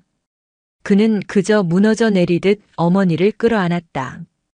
자신의 군복이 어머니의 젖은 원피스에서 묻어난 커피로 더러워지는 것도 알지 못한 채 아이처럼 울부짖었다. 어머니의 작은 어깨가 그동안 자신을 지켜주었던 그 거대한 우주가 오늘 얼마나 끔찍하게 유린당했는지를 깨달았기 때문이었다. 한편 그 시각, 칠성부대 헌병대 깊숙한 곳, 창문 하나 없는 임시 대기실. 모든 계급장과 부대 마크가 제거된 민무늬 전투복을 입은 마테오 전 중령이 차가운 시멘트 바닥에 넋이 나간 채 주저앉아 있었다. 헬기에서 내던져진 이후 그는 아무런 말도 아무런 행동도 하지 못했다. 아드레날린이 빠져나간 몸은 극심한 한기와 함께 통제 불능의 떨림을 토해냈다. 그는 자신의 군 생활을 생각하지 않았다. 앞으로 닥칠 불명의 전역이나 군사법원에서의 재판 따위는 중요하지 않았다. 그의 머릿속에는 오직 한 장면만이 반복해서 재생되고 있었다. 자신이 커피잔을 들어 올리던 순간 놀라움과 경악으로 커지던 그녀의 눈동자. 그리고 그 모든 것을 지켜보며 절망하던 그녀의 아들 강하늘 이등병의 얼굴. 그는 자신이 무슨 짓을 했는지 깨달았다. 그는 단지 상관을 모욕한 것이 아니었다. 그는 한 여자를, 한 어머니를 수많은 사람 앞에서 짓밟았다. 그는 왜 그랬을까? 자신의 그 오만함은 어디에서 비롯된 것일까? 군기라는 이름으로, 기강이라는 명분으로 그는 얼마나 많은 부하들의 인격을 짓밟아왔던가. 그는 서지수의 마지막 말을 떠올렸다. 자네는 암세포였단 말이다. 그랬다. 그는 암세포였다. 그는 자신의 오만함이 감히 건드려서는 안 될 영린을 건드렸다는 것을 뒤늦게 깨달았다. 그는 자신의 아내와 딸을 생각했다. 만약 누군가가 자신의 아내와 딸에게 자신이 오늘 했던 것과 똑같은 짓을 했다면 거기까지 생각이 미치자 그는 숨이 턱 막히는 고통과 함께 구역질을 터뜨렸다. 우욱 으흑 흐흑. 그는 자신의 무너진 자존심이나 잃어버린 경력 때문이 아니었다. 그는 자신이 저지른 행위의 추악함과 한 인간으로서의 근본적인 실패에 절망하며 뒤늦은 참회의 눈물을 토해내기 시작했다.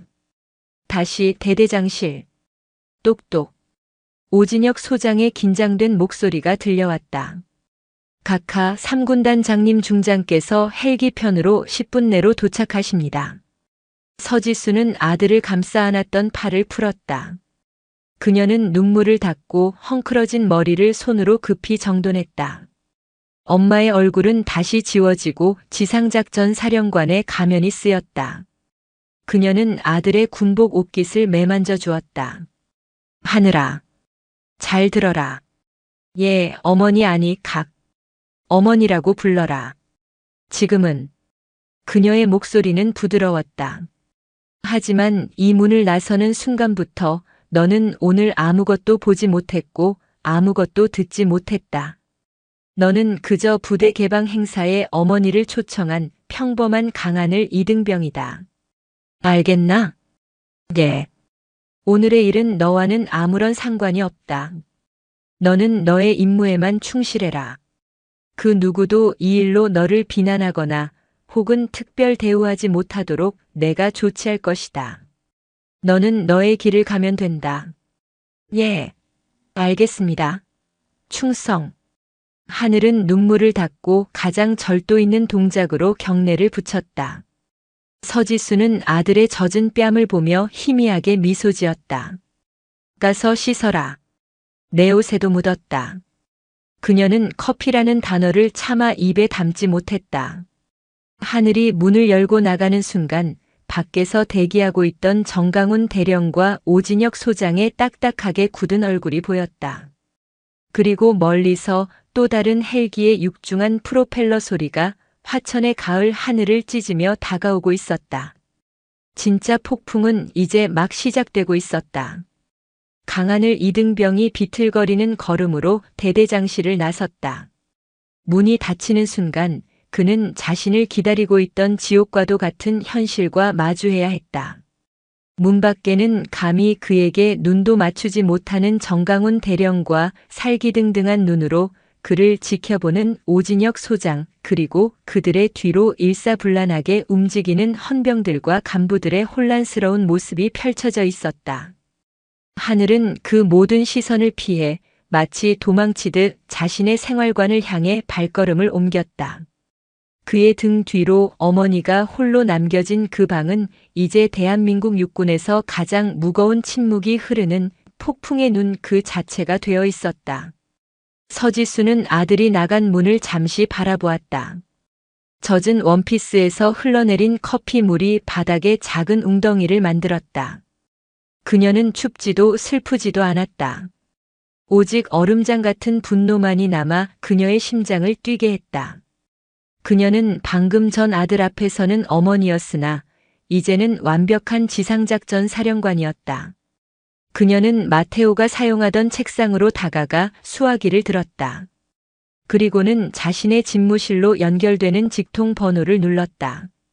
나다. 지금 즉시 지상작전 사령부 감찰실장과 법무실장을 내 위치로 급파하도록. 이동수단은 필요 없다. 이미 오 소장이 보낸 헬기에 타고 있을 테니.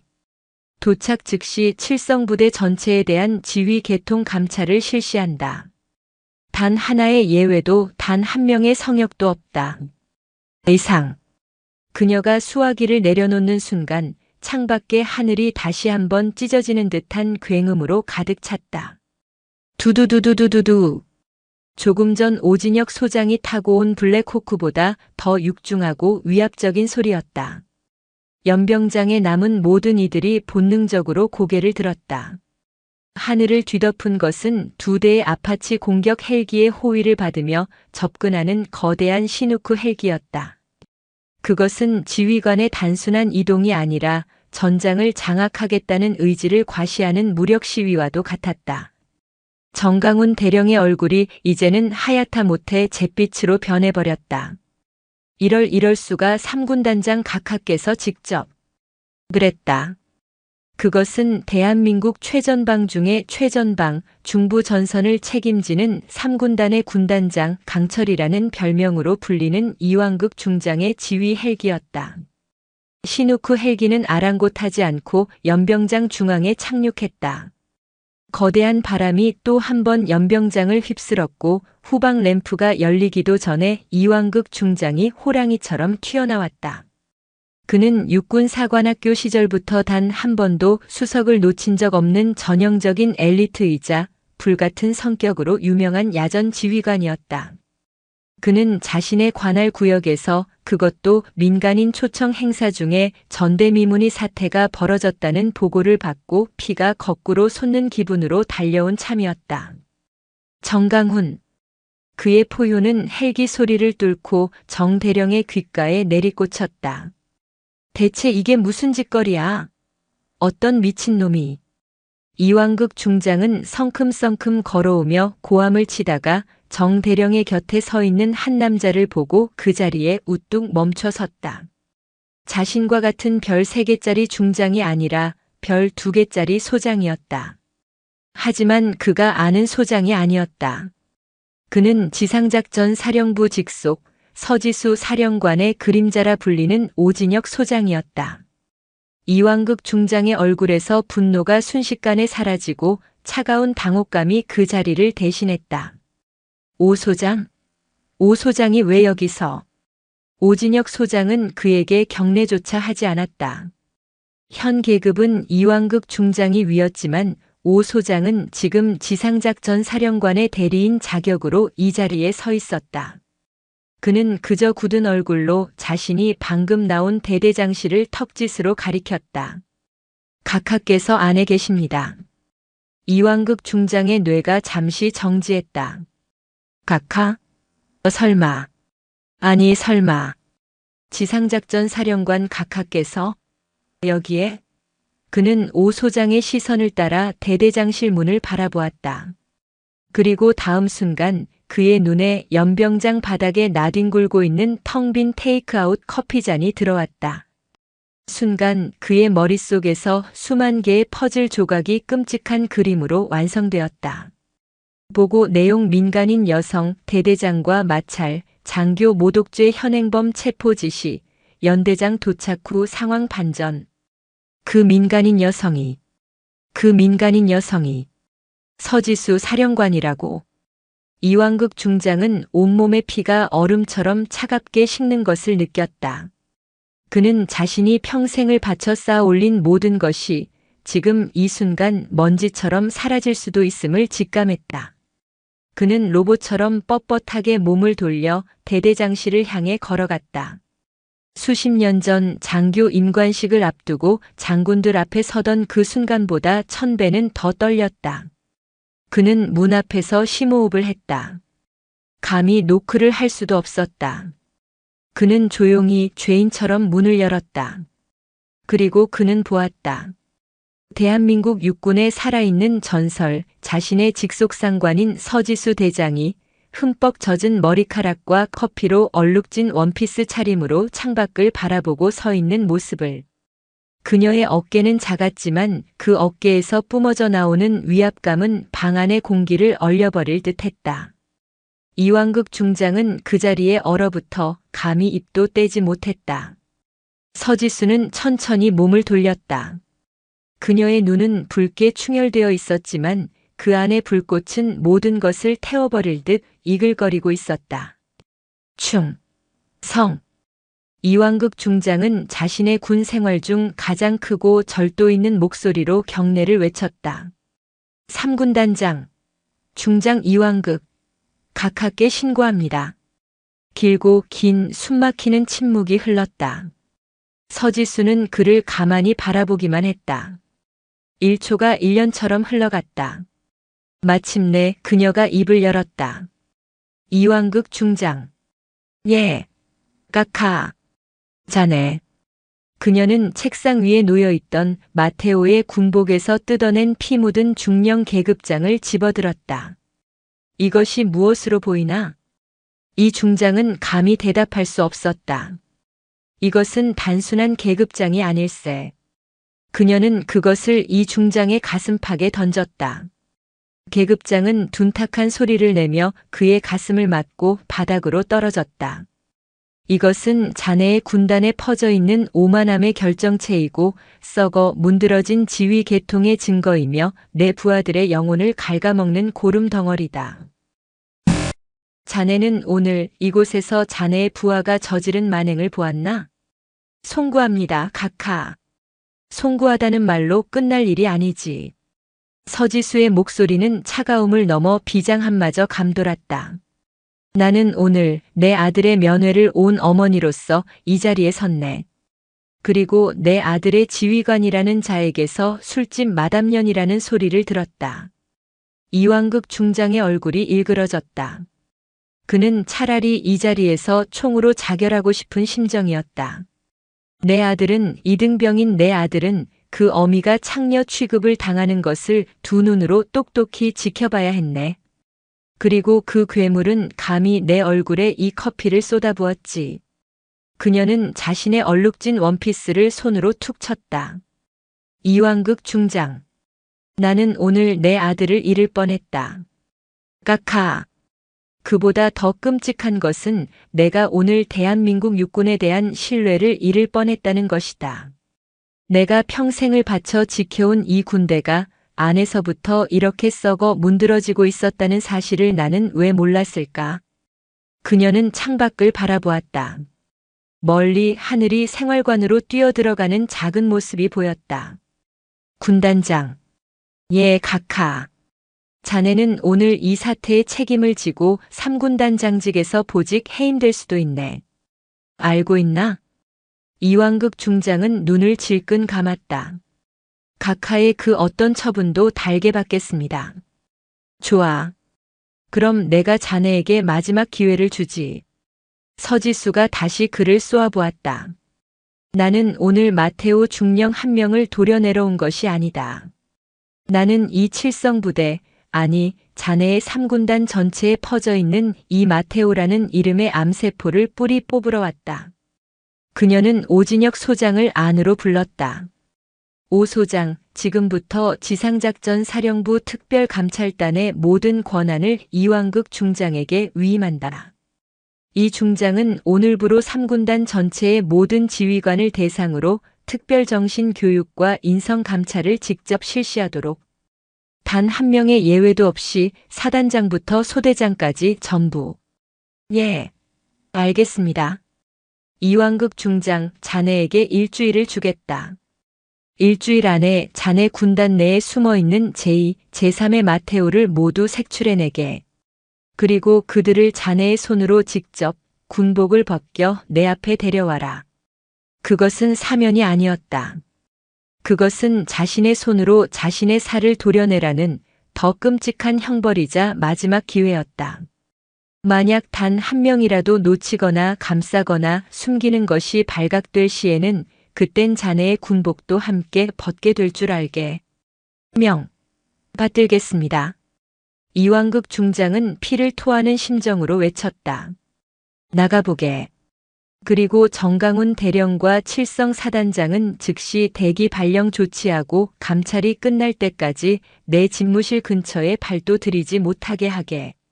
이완극 중장이 땀으로 흠뻑 젖은 채 대대장실을 나섰다.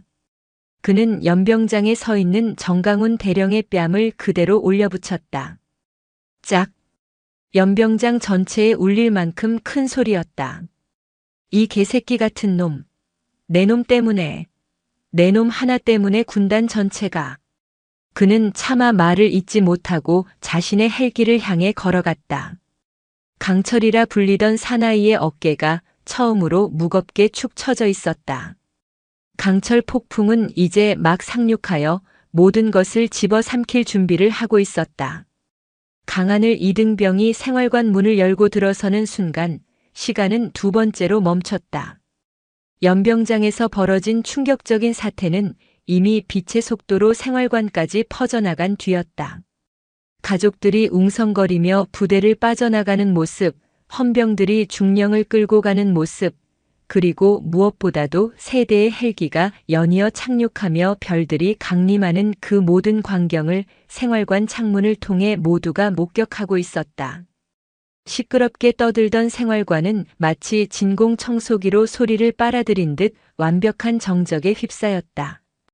TV 소리도 떠드는 소리도 심지어 숨소리조차 들리지 않았다. 모든 시선이 커피 자국이 군데군데 튄 전투복을 입고 서 있는 강하늘 이등병에게로 향했다. 그 시선에는 더 이상 고문관 강이병을 향한 무시나 신병을 향한 호기심 따위는 없었다. 그것은 경외였다. 그리고 공포였다. 마치 동물원의 우리 안에 갇힌 원숭이들이 갑자기 자신들의 우리 안으로 들어온 호랑이를 바라보는 듯한 그런 원초적인 두려움이었다. 하늘은 그 시선들의 무게에 짓눌려 차라리 이 자리에서 증발해버리고 싶었다. 가장 먼저 정신을 차린 것은 분대장인 박철민 병장이었다. 그는 평소 무뚝뚝하지만 공과 사가 분명해 부대원들의 신망을 받는 인물이었다. 그는 마른 침을 삼키고 자리에서 벌떡 일어났다. 강이병. 왔나? 그의 목소리는 평소의 카랑카랑함 대신 끔찍한 어색함으로 갈라져 나왔다. 몸은 괜찮나? 뭐 다친 데는? 그 말이 떨어지기 무섭게 생활관의 모든 선임들이 용수철처럼 튀어올랐다. 하늘아. 평소 하늘에게 야 강이병. 물 떠와. 관물대 정리 똑바로 안 해? 라며 온갖 자비를 시키던 김진수 상병이 거의 울 것 같은 표정으로 달려왔다. 아니 강하늘 이병님. 괜찮으십니까? 그 중령님이. 그는 차마 커피라는 말을 입에 담지 못하고 안절부절 못했다. 그는 하늘의 전투복에 튄 커피 자국을 보더니 기겁하며 자신의 손수건을 꺼내 털어주려 했다. 아닙니다. 괜찮습니다. 하늘은 질겁하며 뒤로 물러섰다. 그러자 이번에는 생활관의 실세이자 왕고로 불리던 이정훈 상병이 다가왔다. 그는 자신의 관물대에서 꽁꽁 숨겨두었던 냉동식품을 꺼내 하늘의 손에 쥐어주었다. 강이병 아니 하늘 후임. 이거라도 좀 먹게. 많이 놀랐을 텐데. 이거 내가 제일 아끼는 건데. 괜찮습니다. 정말 괜찮습니다. 하늘은 그 음식을 마치 뜨거운 석탄이라도 만진 듯이 밀어냈다. 이것이 바로 어머니가 그토록 두려워했던 순간이었다. 그는 더 이상 강하늘이 아니었다. 그는 지상작전 사령관의 아들이었다. 그는 이 순간 이 생활관에서 가장 안전한 존재가 되었지만 동시에 가장 고립된 존재가 되었다. 그는 로열 패밀리가 되었고 동시에 투명인간이 되었다. 아무도 더 이상 그를 동료 강하늘로 보지 않을 것이다. 그들은 하늘을 보는 것이 아니라 하늘의 뒤에 서 있는 거대한 4개의 별을 보고 있었다. 하늘은 숨이 막혔다. 이 과도한 친절과 노골적인 두려움은 차라리 마테오 중령의 폭언보다 더 견디기 힘들었다. 그는 차라리 누군가 자신에게 예전처럼 욕을 하고 갈구고 자비를 시켜주길 바랐다. 저기. 하늘이 어렵게 입을 열었다. 제발 그냥 평소처럼 대해 주십시오. 저는 그냥 똑같은 이등병입니다. 그의 간절한 외침에 생활관은 더욱 싸늘한 침묵에 휩싸였다. 미쳤어? 어떻게 평소처럼 대해? 저놈한테 잘못 보였다간 마 중령 꼴 나는 거 아냐? 이제 우리 부대 끝났다. 사령관 아들이라니. 그들의 눈빛이 그렇게 말하고 있었다. 박철민 병장이 애써 분위기를 수습하려 나섰다. 자자, 뭐들 하는 거야? 다들 자기 할 일 해. 강이병도 피곤할 테니 좀 쉬게 하고. 그의 말에 선임들은 쭈뼛거리며 흩어졌지만 그들의 시선은 여전히 하늘의 뒤통수에 고정되어 있었다. 하늘은 자신의 침상에 걸터 앉았다. 가장 구석진, 가장 낡은 침상. 하지만 이제 그 자리는 생활관 그 어떤 곳보다도 무거운 왕의 옥좌처럼 변해버렸다. 아무도 그에게 말을 걸지 않았다. 아무도 그에게 눈을 맞추지 않았다. 그는 수십 명의 동료들 한가운데 있었지만 완벽하게 혼자였다. 한편 그 시각. 칠성부대 헌병대 깊숙한 곳, 창문 하나 없는 임시 대기실. 차가운 시멘트 바닥에 주저앉아 있던 마테오 전 중령이 아주 천천히 고개를 들었다.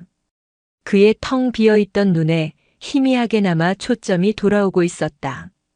그는 자신의 손을 내려다보았다. 이마를 찌으며 생긴 피가 손바닥에 묻어 굳어 있었다. 그는 생각했다. 자신이 왜 그렇게까지 했을까? 그 화려한 원피스, 그 당당한 눈빛, 그것이 자신의 무엇을 그토록 자극했던 것일까? 그것은 군기에 대한 신념이 아니었다. 그것은 자신이 가지지 못한 것에 대한 열등감이었다. 자신은 평생을 군대라는 울타리 안에서 계급이라는 갑옷의 의지에서만 목소리를 낼 수 있었다. 그러나 그녀는 그 모든 것에서 벗어나 있는 듯 보였다. 자유롭고 당당하고 아름다웠다. 그는 그 자유로움이 군대라는 자신의 세계를 위협한다고 느꼈다. 그래서 그는 그것을 부수고 싶었다. 자신의 권력으로 폭력으로 짓밟아서 자신의 발 아래 두고 싶었다. 그는 자신의 오만함이 실은 끔찍한 열등감의 발로였음을 깨달았다. 그는 자신이 서지수 사령관에게 저지른 짓보다 그녀의 아들 강하늘 이등병의 얼굴 앞에서 저지른 짓이 더 고통스럽게 다가왔다. 한 아들의 눈앞에서 그의 어머니를 모욕했다. 그것은 인간으로서 결코 해서는 안 될 짓이었다. 그는 자신의 군 생활이나 명예, 연금 따위는 이제 아무래도 좋았다. 그는 이대로 군사 재판에 넘겨져 불명예 전역을 하고 사회의 쓰레기로 낙인 찍힐 것이다. 그것은 마땅한 대가였다. 하지만 이대로 끝낼 수는 없었다. 그는 대기실 문을 지키고 있는 MP 헌병을 불렀다. 저기, 용무 있습니까? 헌병은 그를 인간 취급하지 않는 싸늘한 목소리로 대답했다. 부탁이 하나 있네. 말씀하십시오. 내가 강하늘 이등병과 그 어머니께 사죄를 하고 싶네. 단 한 번만이라도 만나게 해줄 수 없겠나? 헌병은 그를 벌레 보듯 쳐다보았다. 제정신이십니까? 당신은 지금 민간 인서지수에 대한 특수 폭행 및 상관서지수 모욕 혐의로 긴급 체포된 중범죄자입니다. 피해자 접촉은 절대 불가능합니다.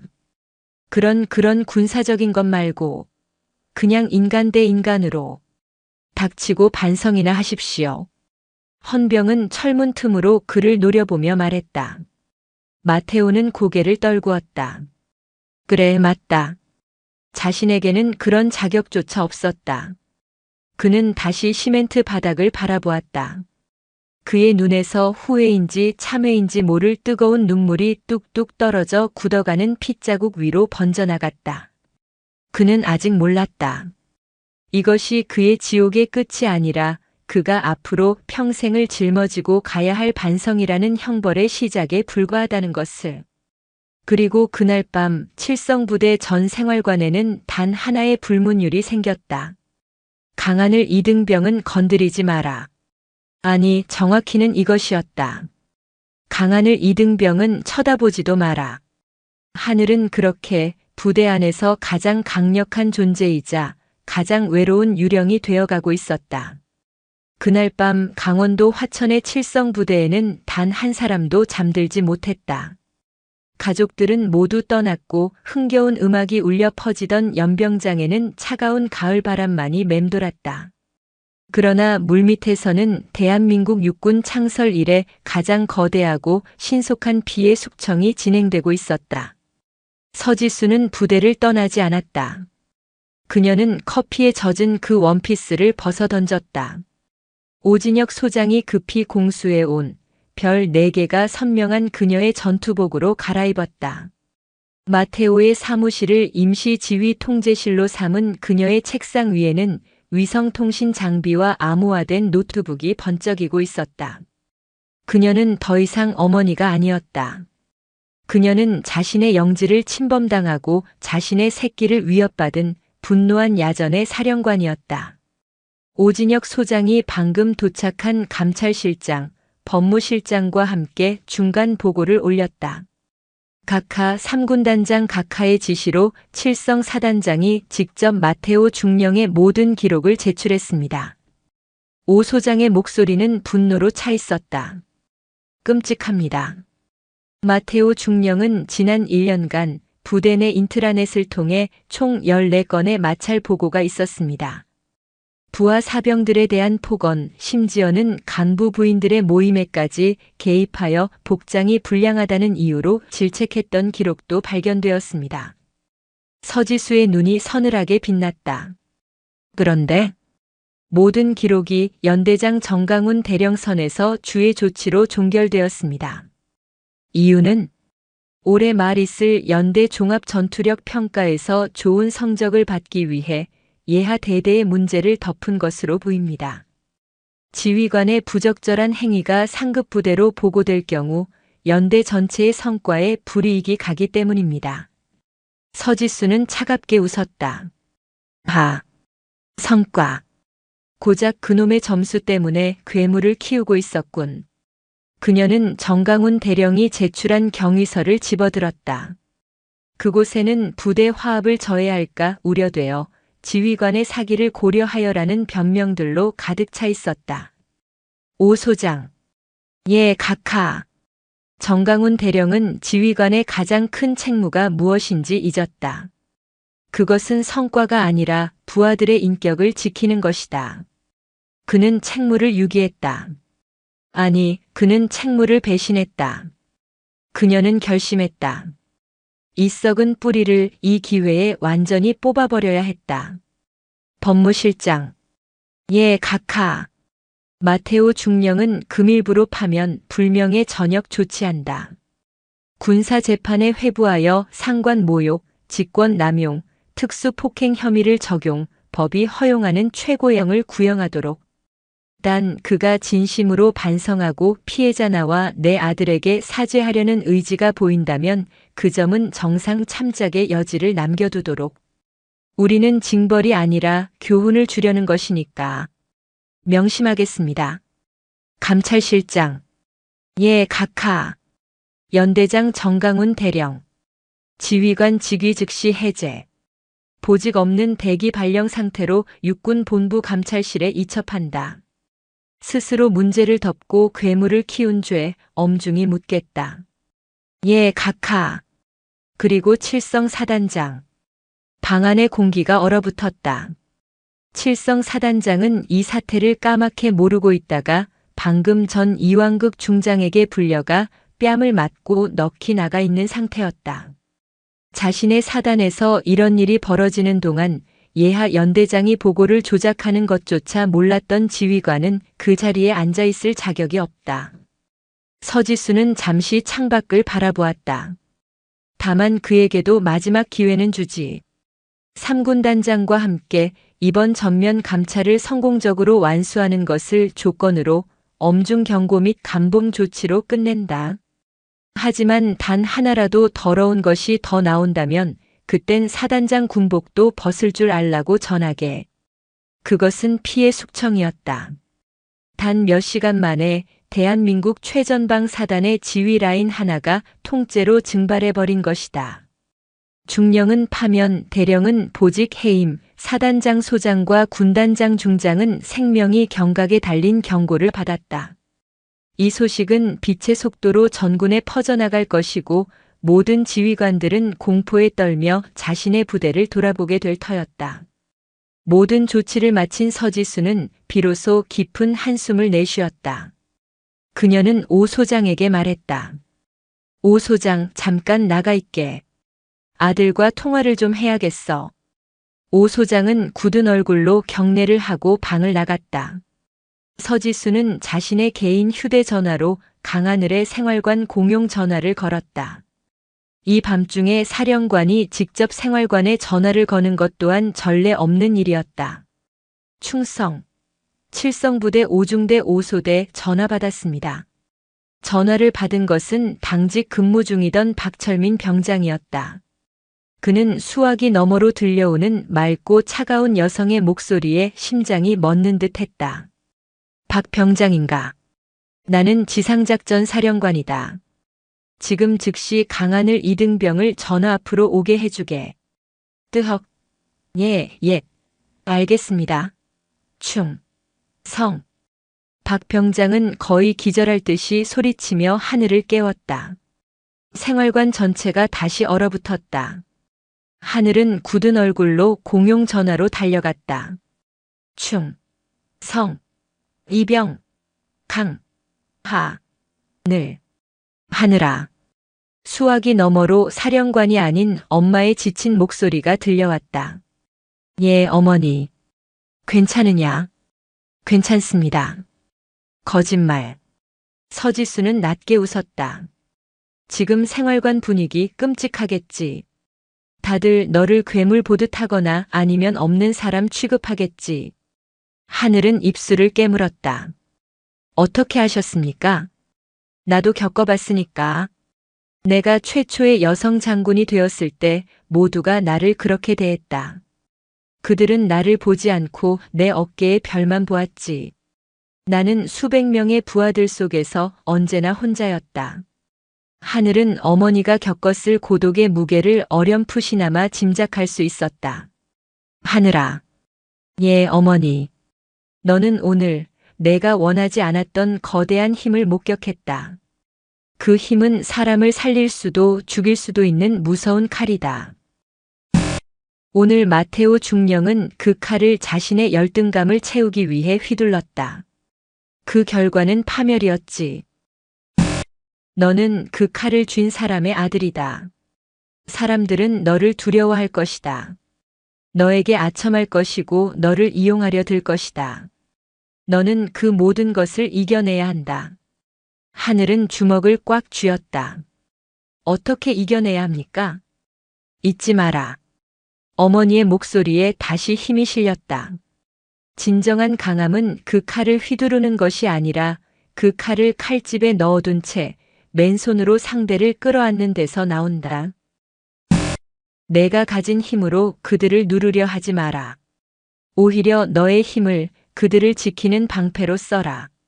너의 동료들이 부당한 일을 당할 때, 너의 동료들이 억울한 일을 겪을 때, 그때 그들 앞에 서라. 그들보다 더 낮은 곳으로 내려가 그들의 신발을 닦아주어라. 어머니. 그것이 내가 사령관의 아들이라는 저주를 축복으로 바꾸는 유일한 길이다. 그리고 그것이 내가 오늘 너에게 보여준 이 모든 피의 숙청보다 더 중요한 진짜 가르침이다. 하늘은 뜨거운 눈물이 뺨을 타고 흐르는 것을 느꼈다. 예, 어머니. 명심하겠습니다. 됐다. 이제 가서 자라. 내일 아침 엄마는 돌아간다. 너는 다시 너의 군 생활을 하면 된다. 사랑한다, 아들. 저도 사랑합니다, 어머니. 충성. 하늘이 전화를 끊었다. 그는 돌아보았다. 생활관의 모든 동료들이 여전히 공포에 질린 눈으로 그를 바라보고 있었다. 하늘은 그들을 향해 걸어갔다. 그리고 가장 구석에서 막내의 눈치를 보며 잠 못 이루고 있던 다른 신병의 침상으로 다가갔다.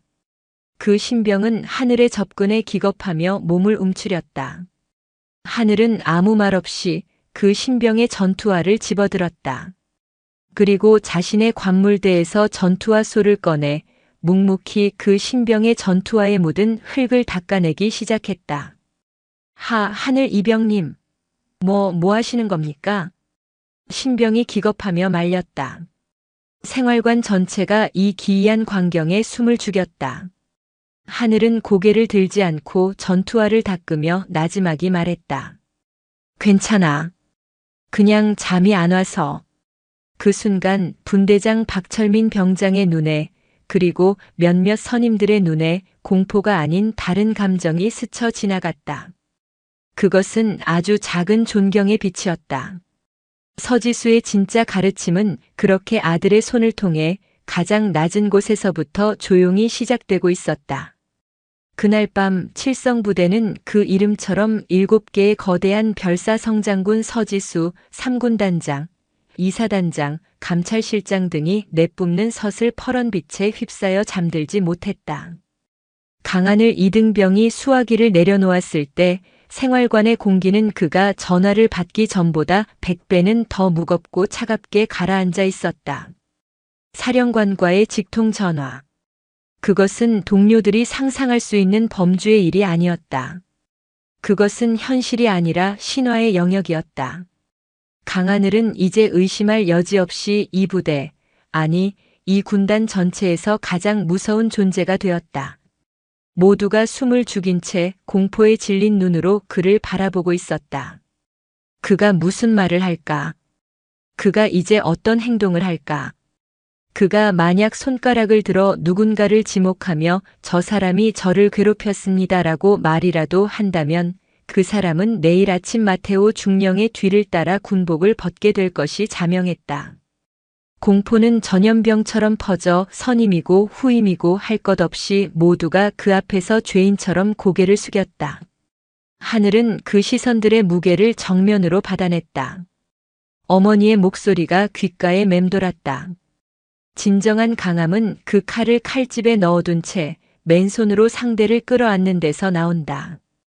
그들보다 더 낮은 곳으로 내려가 그들의 신발을 닦아주어라. 하늘은 침묵 속에서 걸음을 옮겼다. 그리고 자신의 관물대가 아닌 생활관에서 가장 더럽고 냄새나는 곳, 바로 화장실 청소 도구함으로 향했다. 모두의 눈이 경악으로 커졌다. 그는 묵묵히 고무장갑을 끼고 가장 냄새나는 변기소를 집어들었다. 하늘 이병님, 지금 뭐 하시는 겁니까? 분대장 박철민 병장이 기겁을 하며 달려와 그의 손을 막았다. 지금 사령관의 아들에게, 그것도 이런 끔찍한 사태가 벌어진 날 밤에 화장실 변기를 닦게 한다는 것은 상상조차 할 수 없는 일이었다. 이것이 만약 사령관의 귀에 들어간다면 박 병장은 자신의 군 생활도 끝장이라고 생각했다. 이런 건 저희가 아니 내일 아침에 해도 됩니다. 어서 들어가 쉬십시오. 선임들이 달려들어 그의 손에서 소를 빼앗으려 했다. 하늘은 그들의 손을 조용히 하지만 단호하게 밀어냈다. 괜찮습니다. 그의 목소리는 낮고 차분했다. 어차리 잠도 오지 않습니다. 그는 선임들의 만류를 뿌리치고 화장실로 들어갔다. 그리고는 수십 명이 사용하는 냄새나고 더러운 변기 앞에 무릎을 꿇었다. 어머니도 나를 위해 이런 수모를 당하셨는데, 어머니도 나를 지키기 위해 긍지를 버리셨는데, 그는 어머니가 쏟아부어진 커피를 맞으며 굳건히 서 있던 모습을 떠올렸다. 그에 비하면 이 변기를 닦는 것은 아무것도 아니었다. 이것은 그가 그의 어머니에게 그리고 공포에 질린 동료들에게 보여줄 수 있는 유일한 대답이었다. 그는 묵묵히 변기를 닦기 시작했다. 거품 소리와 물소리만이 생활관 복도에 울려 퍼졌다. 생활관 입구에 모여든 선임들은 그 기이하고도 숭고하기까지 한 광경을 멍하니 바라보았다. 그들은 자신들이 본 것을 믿을 수 없었다. 그들은 하늘 높은 줄 모르는 권력의 화신을 예상했다.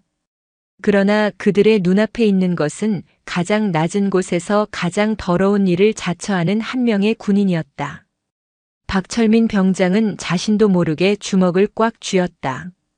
그는 자신이 이등병이었던 시절 그 어떤 선임도 자신을 저렇게 대하지 않았음을 기억했다. 그는 깨달았다. 강하늘은 지금 자신에게 주어진 그 거대한 힘을 자신을 높이는 데 쓰는 것이 아니라 그 힘으로 인해 멀어진 동료들에게 돌아오기 위한 속죄의 방식으로 쓰고 있다는 것을. 그날 밤 강하늘은 생활관 전체의 화장실을 혼자서 다 닦았다. 동이틀 무렵 화장실은 마치 새 것처럼 빛나고 있었다. 그리고 그날 이후 칠성부대에는 기묘한 변화의 바람이 불기 시작했다. 서지수 사령관은 그날 새벽 헬기를 타고 부대를 떠났다. 그녀가 떠난 자리는 거대한 권력의 공백과 함께 강철 폭풍이라 불리는 피의 숙청만이 남았다. 이왕극 군단장과 칠성 사단장은 문자 그대로 부대를 뒤집어 엎었다. 모든 지휘관이 소환되었고 모든 병사들을 대상으로 한 익명의 소원 수리가 진행되었다. 그 과정에서 제2, 제3의 마테오들이 속속들이 적발되었다.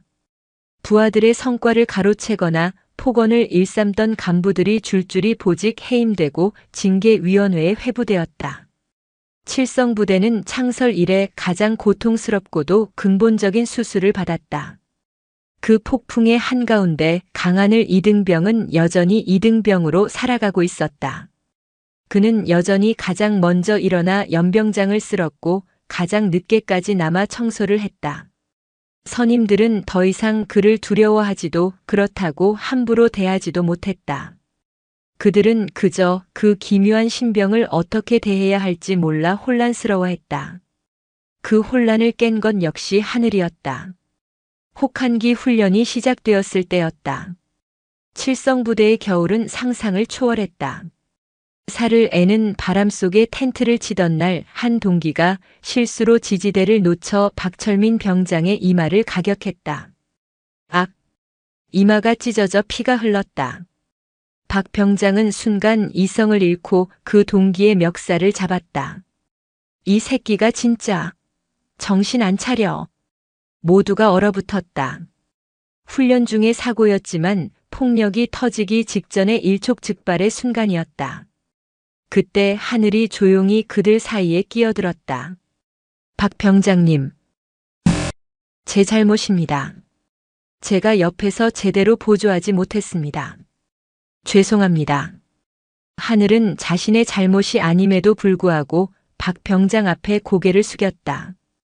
그리고는 자신의 전투복 주머니에서 깨끗한 압박붕대를 꺼내 박 병장의 이마를 직접 지혈하기 시작했다. 박 병장은 멱살을 잡았던 손을 스르르 풀었다. 그는 자신에게 고개를 숙이고 자신의 상처를 치료해주는 이 이등병을 내려다보았다. 그는 이 이등병이 마음만 먹으면 자신을 오늘 당장이라도 군복 벗길 수 있는 힘을 가졌다는 것을 알았다. 그러나 그는 그 힘을 쓰지 않았다. 오히려 그 힘을 동료를 감싸는 방패로 사용했다. 박철민 병장은 그날 밤 생활관에서 모든 선임들을 불러 모았다. 오늘부로 강하늘 이등병은 더 이상 사령관 아들이 아니다. 그는 그냥 우리 막내, 우리 전우다. 앞으로 그 누구도 강 이병을 특별 대우하거나 혹은 없는 사람 취급하지 않는다.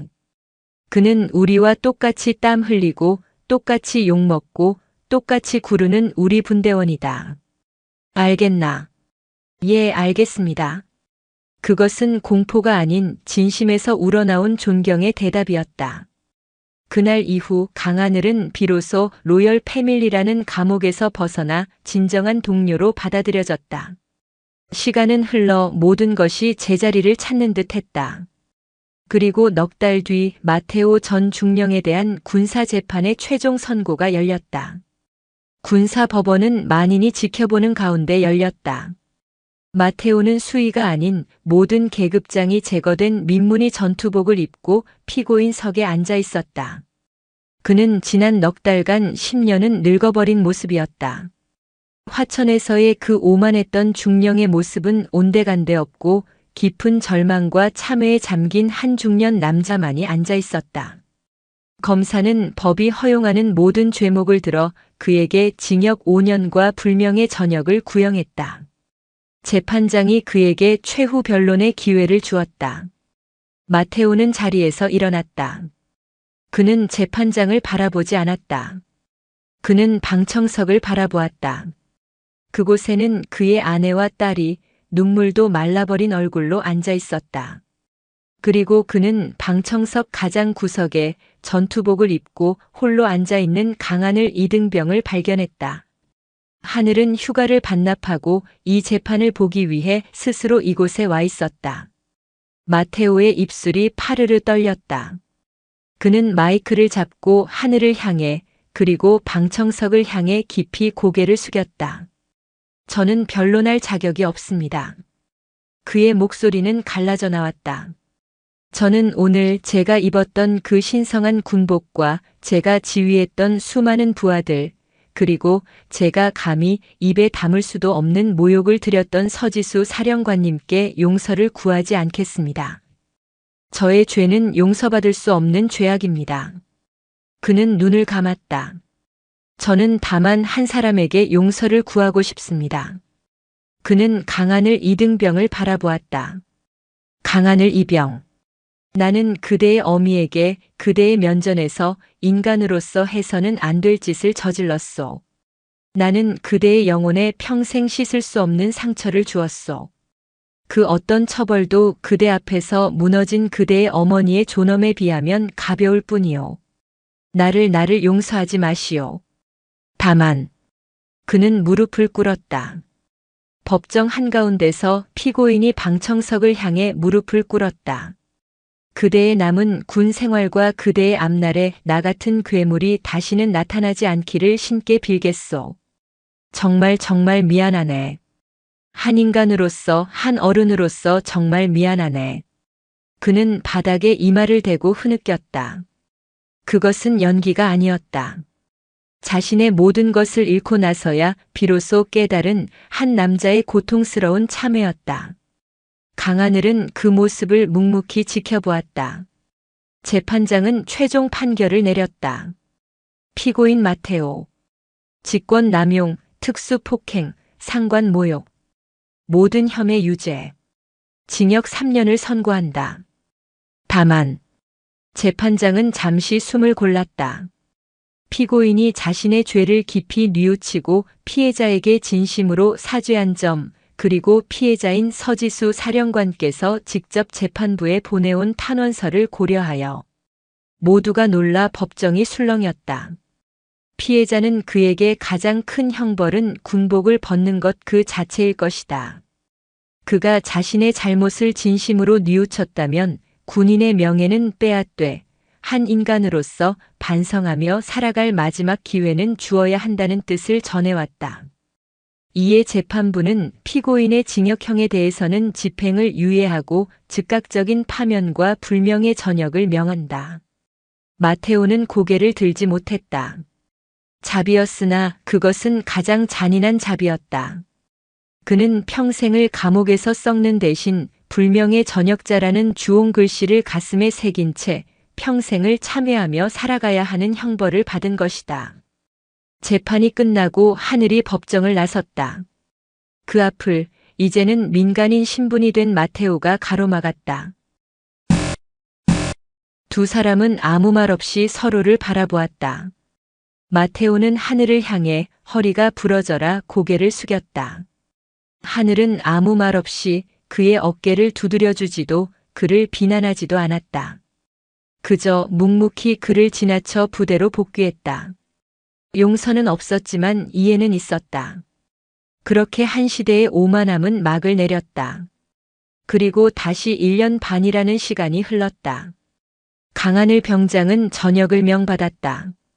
그의 전역날 생활관의 모든 후임들이 그를 행가래 쳤다. 그들은 사령관 아들이 아니라 자신들이 가장 힘들 때 묵묵히 변기를 닦고 자신들을 대신해 방패가 되어주었던 강 병장님의 전역을 진심으로 축하했다. 박철민 예비역 병장도 그를 마중 나와 있었다. 하늘은 위병소를 나섰다. 그곳에는 그가 입대하던 날처럼 고급 세단도 화려한 원피스도 없었다. 대신 수수한 면바지에 셔츠를 입은 엄마 서지수가 따뜻한 미소를 지으며 그를 기다리고 있었다. 그녀는 이제 현역에서 물러나 예비역 대장으로 군사자문 역할을 하고 있었다. 어머니. 하늘은 달려가 어머니를 끌어안았다. 그 어떤 군인보다 늠름해진 아들이었다. 고생했다, 아들. 충성. 아닙니다. 이제 충성 안 해도 돼. 강하늘 씨. 서지수가 장난스럽게 웃었다. 가자. 엄마가 세상에서 제일 맛있는 김치찌개 끓여놨어. 차에 오르자 따뜻한 온기가 두 사람을 감쌌다. 하늘은 창밖으로 멀어지는 칠성부대라는 간판을 바라보았다. 그곳은 그에게 지옥이었고 천국이었으며 그를 진짜 어른으로 만들어준 학교였다. 그는 어머니를 바라보았다. 어머니의 얼굴에는 깊은 주름이 자리 잡고 있었지만 그 어떤 별보다도 평화롭고 아름답게 빛나고 있었다. 어머니. 왜? 그때 그날. 그는 차마 커피라는 말을 꺼내지 못했다. 서지수는 아들의 마음을 읽은 듯 그의 손을 꼭 잡아주었다. 다 지난 일이다. 그리고 그날 덕분에 엄마도 진짜 엄마가 되는 법을 배웠고 너도 진짜 군인이 되는 법을 배웠잖니. 그걸로 된 거다. 하늘은 조용히 고개를 끄덕였다. 가장 낮은 곳을 비추는 별빛. 진정한 강함은 권력의 정점이 아니라 서로의 상처를 보듬는 따뜻한 사랑에서 비롯된다는 것을 두 사람은 그 지독했던 화천의 가을날을 통해 온몸으로 배워낸 참이었다. 차는 따뜻한 김치찌개 냄새가 나는 그들의 집을 향해 조용히 달려가고 있었다. 영상이 유익하셨다면 구독과 좋아요, 댓글까지 부탁드리겠습니다.